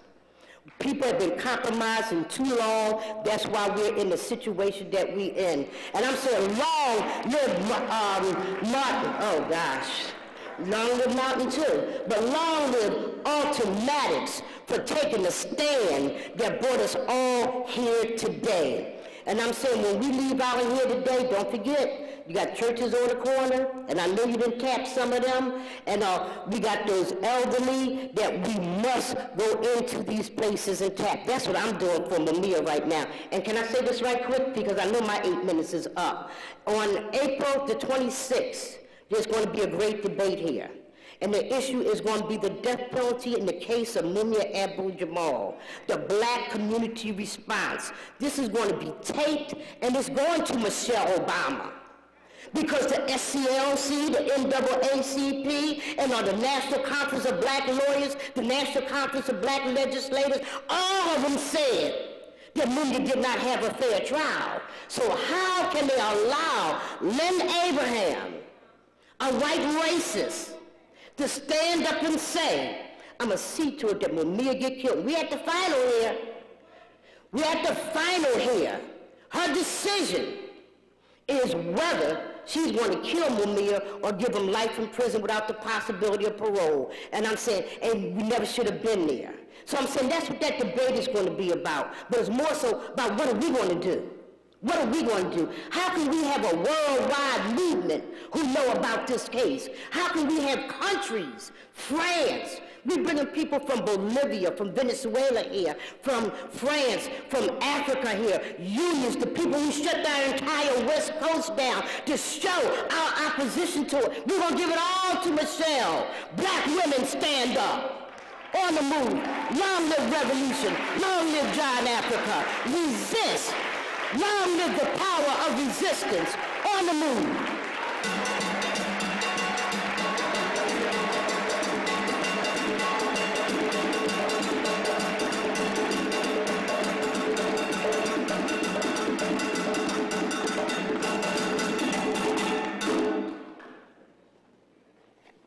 And now an important member of the WBAI family. You all are addicted to WBAI, are you not?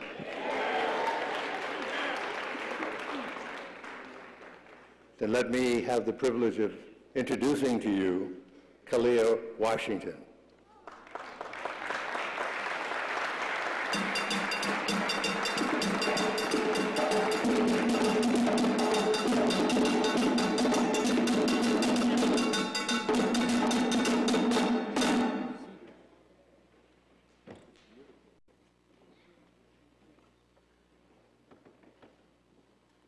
Hotep, brothers and sisters. I want to thank Simotep for their ongoing efforts in terms of keeping us conscious, helping and supporting us, and bringing things that are very much needed to our attention and extending themselves in every way that fully lives up to what Simotep is about. The fact that Alton Maddox deserves to have his license back is something that we should all be not only passionate about, but proactive in every way that we can.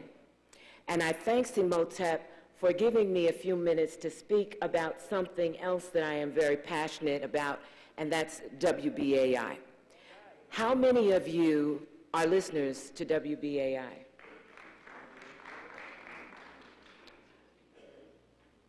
Not only am I involved with the station, but I am so thankful for having WBAI on the air and the many things that I've learned.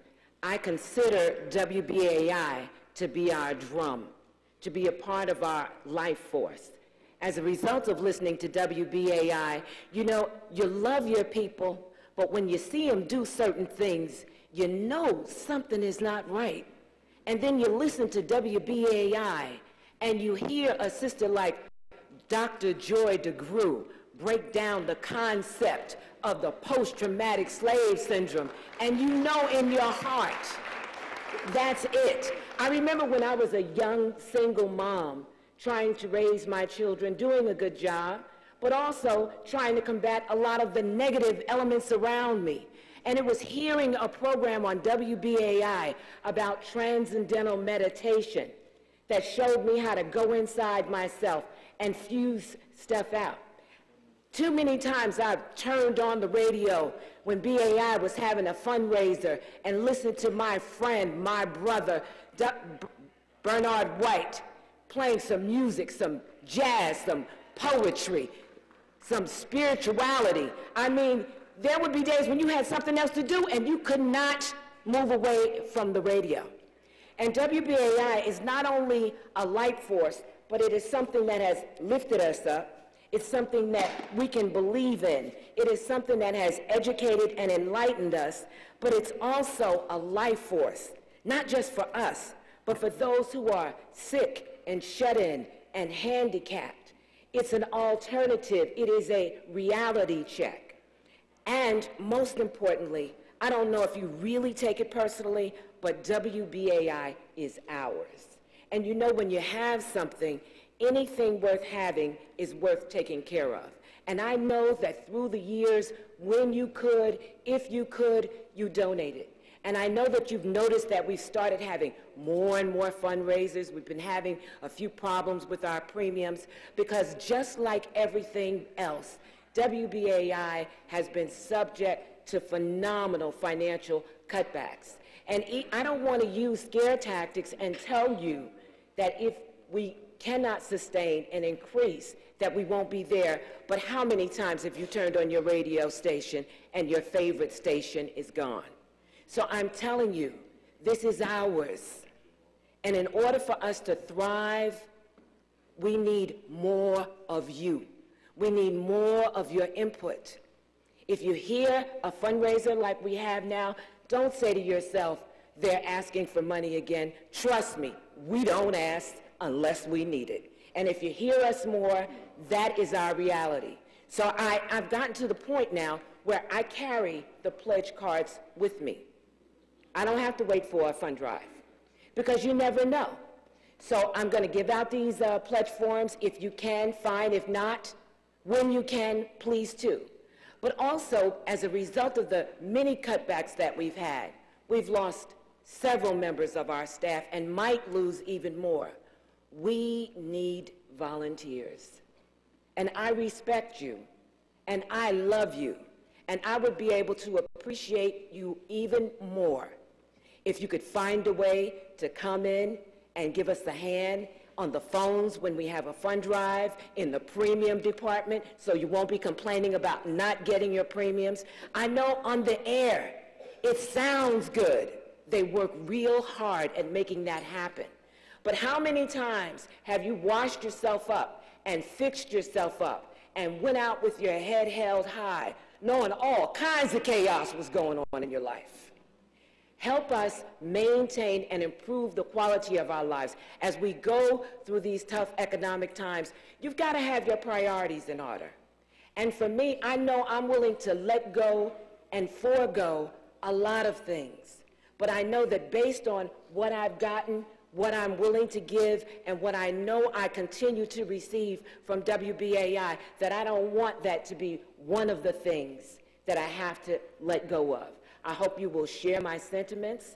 I thank you for your time. I hope you appreciate my sincerity, and I hope if you can, you will either make a contribution or become a volunteer. And lastly, tell 5 people minimum. You know, we get mad at each other because we have friends and relatives that don't have the same level of consciousness that we have. But we don't share. Turn them on to WBAI. When you go to visit them, say, do you mind if I listen to my favorite radio station? I have an 88-year-old mother. She's bordering on dementia. But I've got her listening to WBAI, and she absolutely loves it. Do the same for those that you love. Thank you for your time, and we continue to appreciate your support. Peace.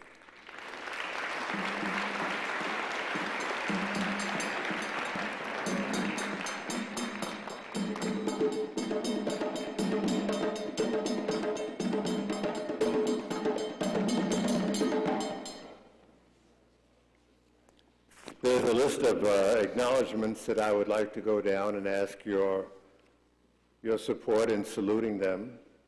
But before that, I just want to really particularize my admiration and gratitude to CMOTAP, because they fought a long-distance fight, a persistent, insistent quarrel with wrong, and I'm indebted to them. And as quietly as it's kept, so are you. Would you agree?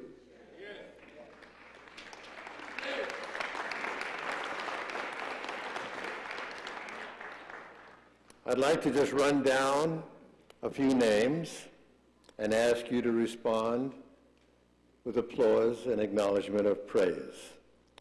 Mother Kefa, First World Alliance.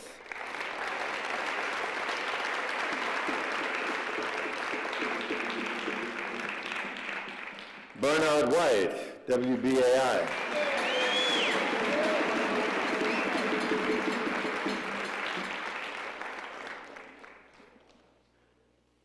Sister Yasmin, Bernard's Queen.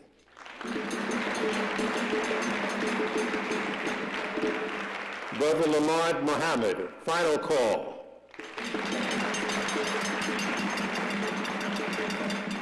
Zachary Pousson.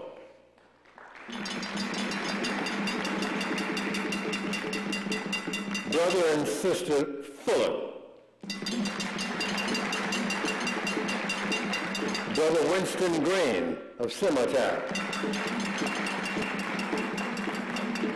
Brother Malik of Black Men Against Drugs. Brother Shep of Safia Foundation and the original Black Panther Volunteers. Party. Sybil Williams, Clark.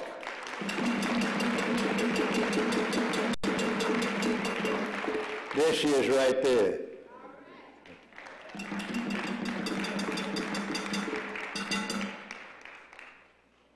Master John Dinkins, Black Belt Hall of Famer.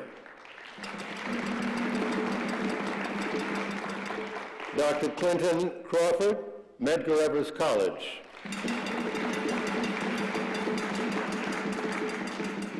Another queen, Richidia McIntosh, wife of Dr. Mack. Attorney Joseph Mack.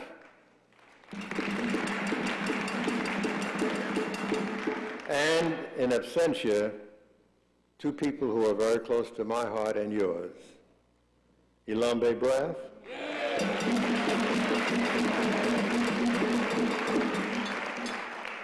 Dr. Ben.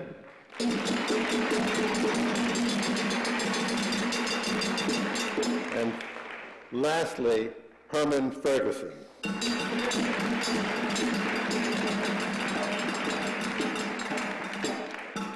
All right, let me turn the microphone over to he who we affectionately call Dr. Mack.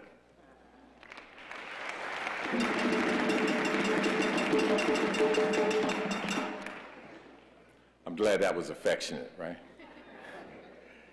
Listen, Alton couldn't be with us today. He did let us know before, but he did share with me the first part of his speech, and I'm going to ask you to join in the call of response of the first part of his speech.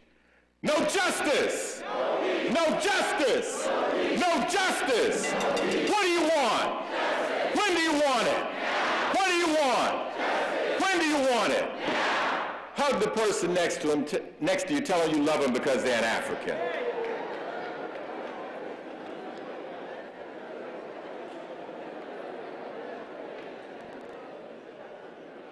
Whether you know it or not, you're an African.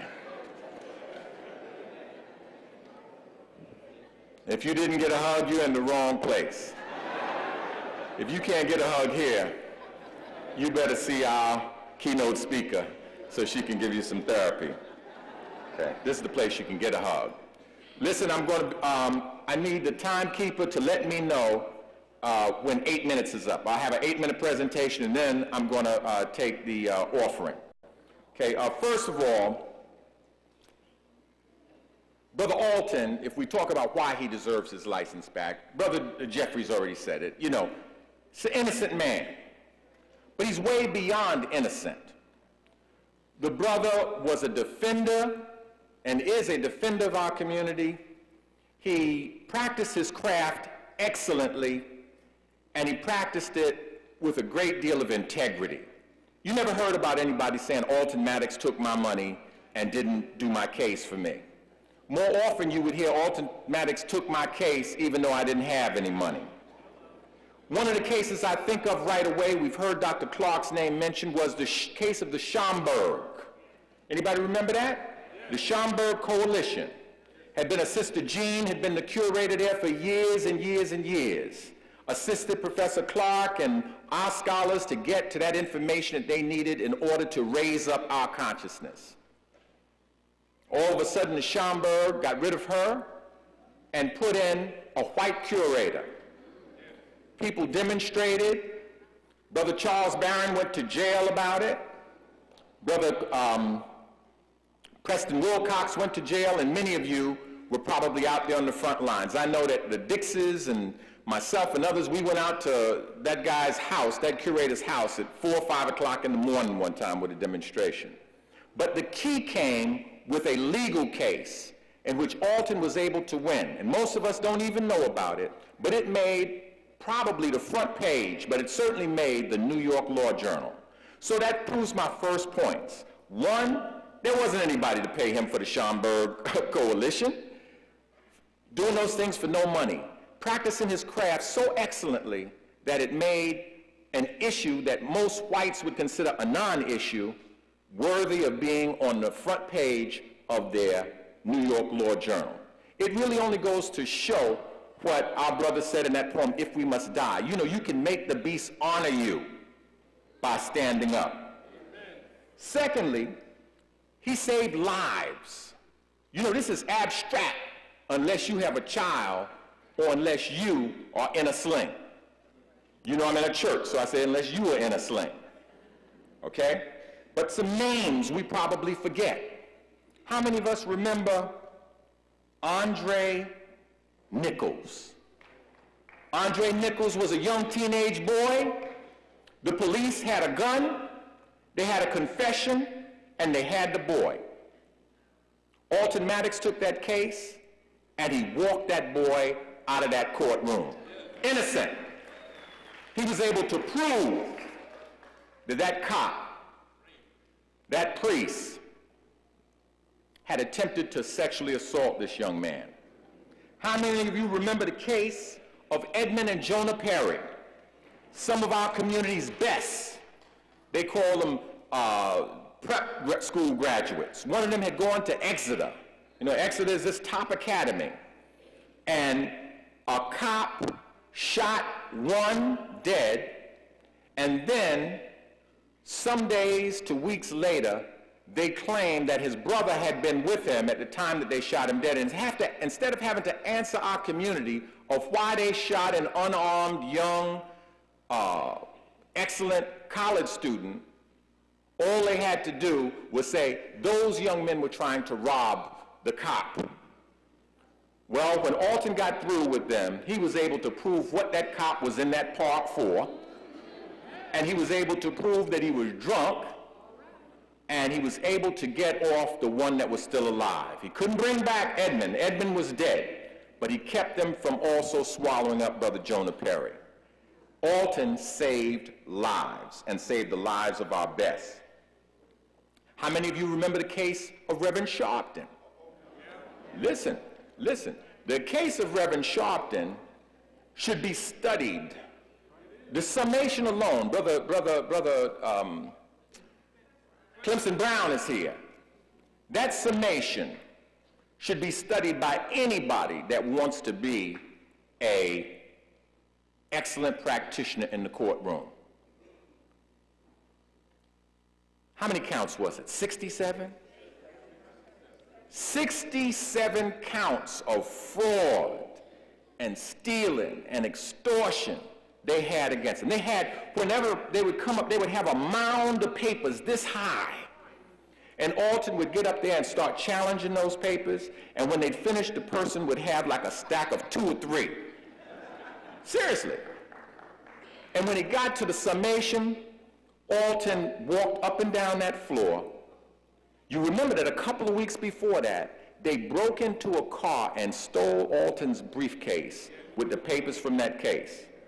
Well, he had beat their witnesses so bad that he went back and closed the case without presenting a single witness. You never heard of that. He beat them with their witnesses. Even the white papers had to say after the first witness that he flipped their own witness onto the side of his defendant. So this brother was practicing his craft excellently. I said he was brave. He took cases that, you know, the average attorney wouldn't want to touch. A white woman that had her face carved up, right? Marla Hanson. They said a model. And you would say, well, how could somebody defend that? Well, in court, he was able to show that it was, you know, he was able to present the evidence to show that it was not the guys that did it, but it was the person that hired them that had done the cut. Showed that the way the face had been cut was by somebody who had a knowledge of the face. But the European press was so angry that he would even offer a defense to someone who had violated a white woman. And don't misunderstand me now. If I was on a jury where somebody just deliberately carved somebody's face up, an innocent person's face up, you know, I would be, you know, just like anybody else, trying to put that person under the jail. But the fact of the matter is that in this system of law, an adversarial case, everybody is worthy of representation. That's the way this system is supposed to be set up. But what you find is only some people are supposed to be represented. Only some cases are supposed to be outraged. See, a white woman whose boyfriend carved her face up, if there's a black anywhere in the vicinity, then that black should go to jail, as far as they're concerned. But we have a case of a young 15-year-old girl who's found in nearly freezing weather in a garbage bag, feces smeared on her, the words KKK and the word we can't say here today, etched onto her skin, her hair shorn. And we're supposed to believe she did it to herself. Well, let me tell you some facts about the case. And what I'm going to do is, and then I'll be finished. If after what I say, you believe that Tawana Brawley is a hoax, then I want to say there was a guy who said that anybody who still believes Tawana Brawley is an educated fool. And I'm going to end the article that I had, I'm going to end it with the way I ended that article about that. I said that if you believe that Tawana Brawley was a hoax, after knowing about the person who was the chief investigator in that case, a guy by the name of Jack Ryan, then I'm not going to call you an educated fool. I'm not going to call you an educated fool unless you can prove you actually really did go past the 12th grade. See, because if you can't prove that, I won't call you an educated fool. This article was one of about 7 that CMOTAP put out at a time that Alton was involved in a defamation case. And Wilbert Tatum, the dean of black publishers, he wrote an intro to the article in which he said it presented the evidence more factually than any of the white press, the so-called majority press, had done to date. In 1988, a new doctor came into town. He had not graduated from medical school, nor did he have a license to practice medicine. Although the doctor did have a license to practice law, he had no inkling of the first law of medicine, which is to do no harm. His name was Attorney General Robert Abrams, and he would eventually harm his first patient very much. The patient, whom he never examined, was a 15-year-old girl by the name of Tawana Brawley, who had been found on November the 28th, 1987, near a dumpster in a garbage bag, in near freezing weather, unconscious. Her hair shorn, racial epithets written on her body, and covered with dog feces. She had an irregular heartbeat and was unresponsive to deep pain and smelling salts. The emergency technicians who examined her rated her on the Glasgow Coma Scale, which ranges with a low of 3 to a high of 15 as 3, which means absolutely unresponsive. The first page of the emergency room report at the hospital to which she was taken on November the 28th has various entries which support her allegation. This is an aside, I have examined those records, examined them with 3 other doctors, and we put out a story called 4 Black Doctors Examine the Records. But I'm not going to go into all of that, only the first page. These entries include hymen, hyperemic with edema, vagina, white discharge, contusion, left occiput, small amounts of white material in tonsils, a laboratory test positive for trichomonas, and an initial diagnosis of probable sexual assault. Regarding Tawana's condition at St. Francis Hospital that day, Dr. Abrams writes on page 36 of his now infamous report of the grand jury and related documents concerning Tawana Brawley investigation, quote, "An examination of the vagina and pelvic area did not reveal any cuts, dried blood, bruising, swelling, deep redness, or any other evidence of injury, nor was there any in the surrounding outside skin." That's what he wrote. Perhaps Dr. Abrams had a bruise on his occiput. That's your occiput. The hymen is the membrane which when intact in virgins particularly obstructs the vaginal orifice. Hyperemic means more blood than usual in an area of the body, observed usually as deep red in appearance. Edema means swollen with blood or fluids derived from blood, and trichomonas is a small protozoa that is usually passed by sexual contact. Abrams, who clearly knows the meaning of the word white, either is lying or does not understand the meanings of the words discharge, vagina, edema, hyperemic, and hymen, or has not read the first page of the medical record. Now that's enough for me. Let's say it's forged. Thank you. Let's say it's forged. If it's forged, then that should come out at trial. Okay? Because right now,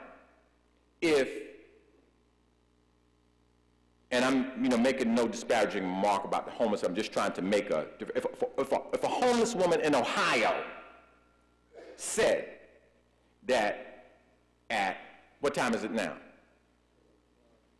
5, I raped her. You know where it would come out that I was innocent? At trial. At trial.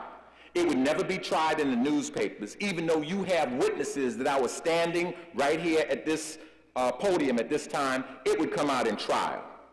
And that's where any opinions we have about Tawana Brawley should take place. If you haven't examined the medical records, if you don't believe the medical records, if you haven't, then the truth should come out at trial. I've told you the names of Andre. I've told you the names of the young brothers. There's another case. Okay, the handicap bus is here for Sister Ruth. Sister Ruth, a bus is out here for you. Okay. You thought that was him telling me the time. No, I have a little more time.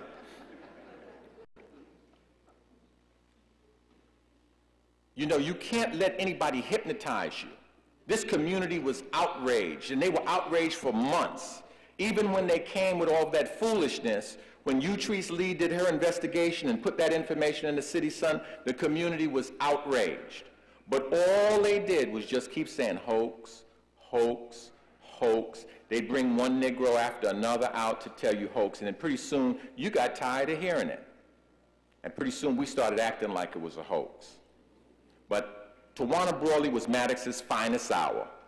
All he had to do was give up that client, and he would have his license.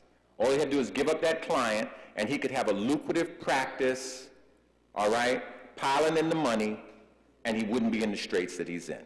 That's all I have to say about why we should return the license of Attorney Alton Maddox. I do want to say, though, that for those of you who don't know, when some information came to us that, just came to us like from the Creator, that's all I can say. We had a case called the St. John's rape case, in which a young girl was violated by the St. John's lacrosse team after they had given her a drink that just had her where she didn't know where she was.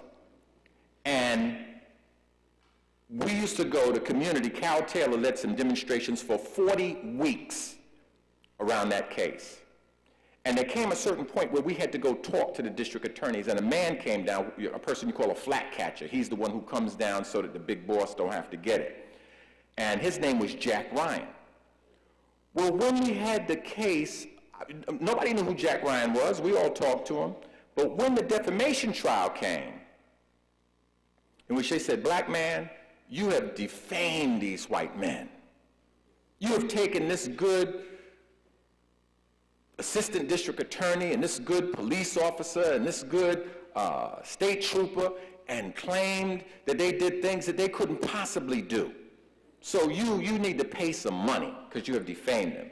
When we went up there to present the case for the state attorney general, which is up in Dutchess County, who walks out there but Jack Ryan? I looked and said, wait, that's the guy from down in Queens. When we examined it and examined the records, it all made sense. He came out of Santucci's office. They brought him up there. Santucci was the district attorney in the case of Howard Beach. Howard Beach was Santucci's humiliation. They had if you examine the newspapers from that time, they said that the Howard Beach thing, this didn't occur. This was all phony. The guy died out in the street, but you know that nobody had killed him. And by the time it was over, Alton Maddox, through non-cooperation with Santucci's office, had forced the appointment of a special prosecutor. And we got our first conviction in a case of racial violence.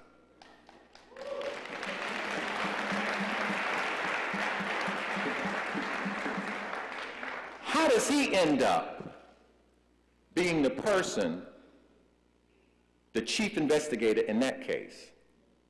Now so you say, well, okay, well maybe he changed jobs. He was down in Santucci's office, and then he went up to Dutchess County. But now when we saw him down in Queens again in the case of the St. John's rape case. And in that case, we had the same thing. In the end, they decided it was a hoax, because they say this girl actually wanted to have sex with the lacrosse team. She wanted to have oral sex with the entire lacrosse team, and that, so therefore they were innocent, even though several of them had turned state's evidence before. In other words, they had given up and confessed before. Okay, coming to the end. It now turns out that we have the case that makes the title of that article. The title of that article is The 8 Racial Rape Hoaxes of Jack Ryan. We have Tawana Brawley. We have the case of the St. John's rape case. Well, we had a case that just really defies logic. We had 6 separate livery drivers who claimed that the same white officer stopped them, took them to a remote place, and sodomized them. We had a case, in that case, there was something you never get in a sex case. There was an eyewitness. There was a person who came over to the van and opened the door and saw him with the man leaned over in the van and closed the door and left. We had a lie detector test administered by a guy who was the pioneer in lie detector tests, Nat Larendi. And he said that the drivers were telling the truth. Jack Ryan's office, because he worked for D.A. Brown, they said that it was a hoax. They said that these men were mad about the tickets this guy was giving them, and that they got together, black men got together and went and said that they had been sodomized. Well, there's a problem with that. The lawyers in the case went and looked up one of the old police brutality cases against the same cop, and they found a man who said that that cop had beaten him. When they took him and questioned him, ashamedly, he admitted that the cop had sodomized him too. How did that get resolved? It never went to trial. That's the case where Carol Taylor had the people out 40 weeks the community demonstrated. Jack Ryan's involved in cases of 6 separate men, the St. John's rape case, and Tawana Brawley. I don't want to hear anything he has to say. You follow what I'm trying to say? And if you have good mental health, you don't give a woo. You don't care what those cops are saying.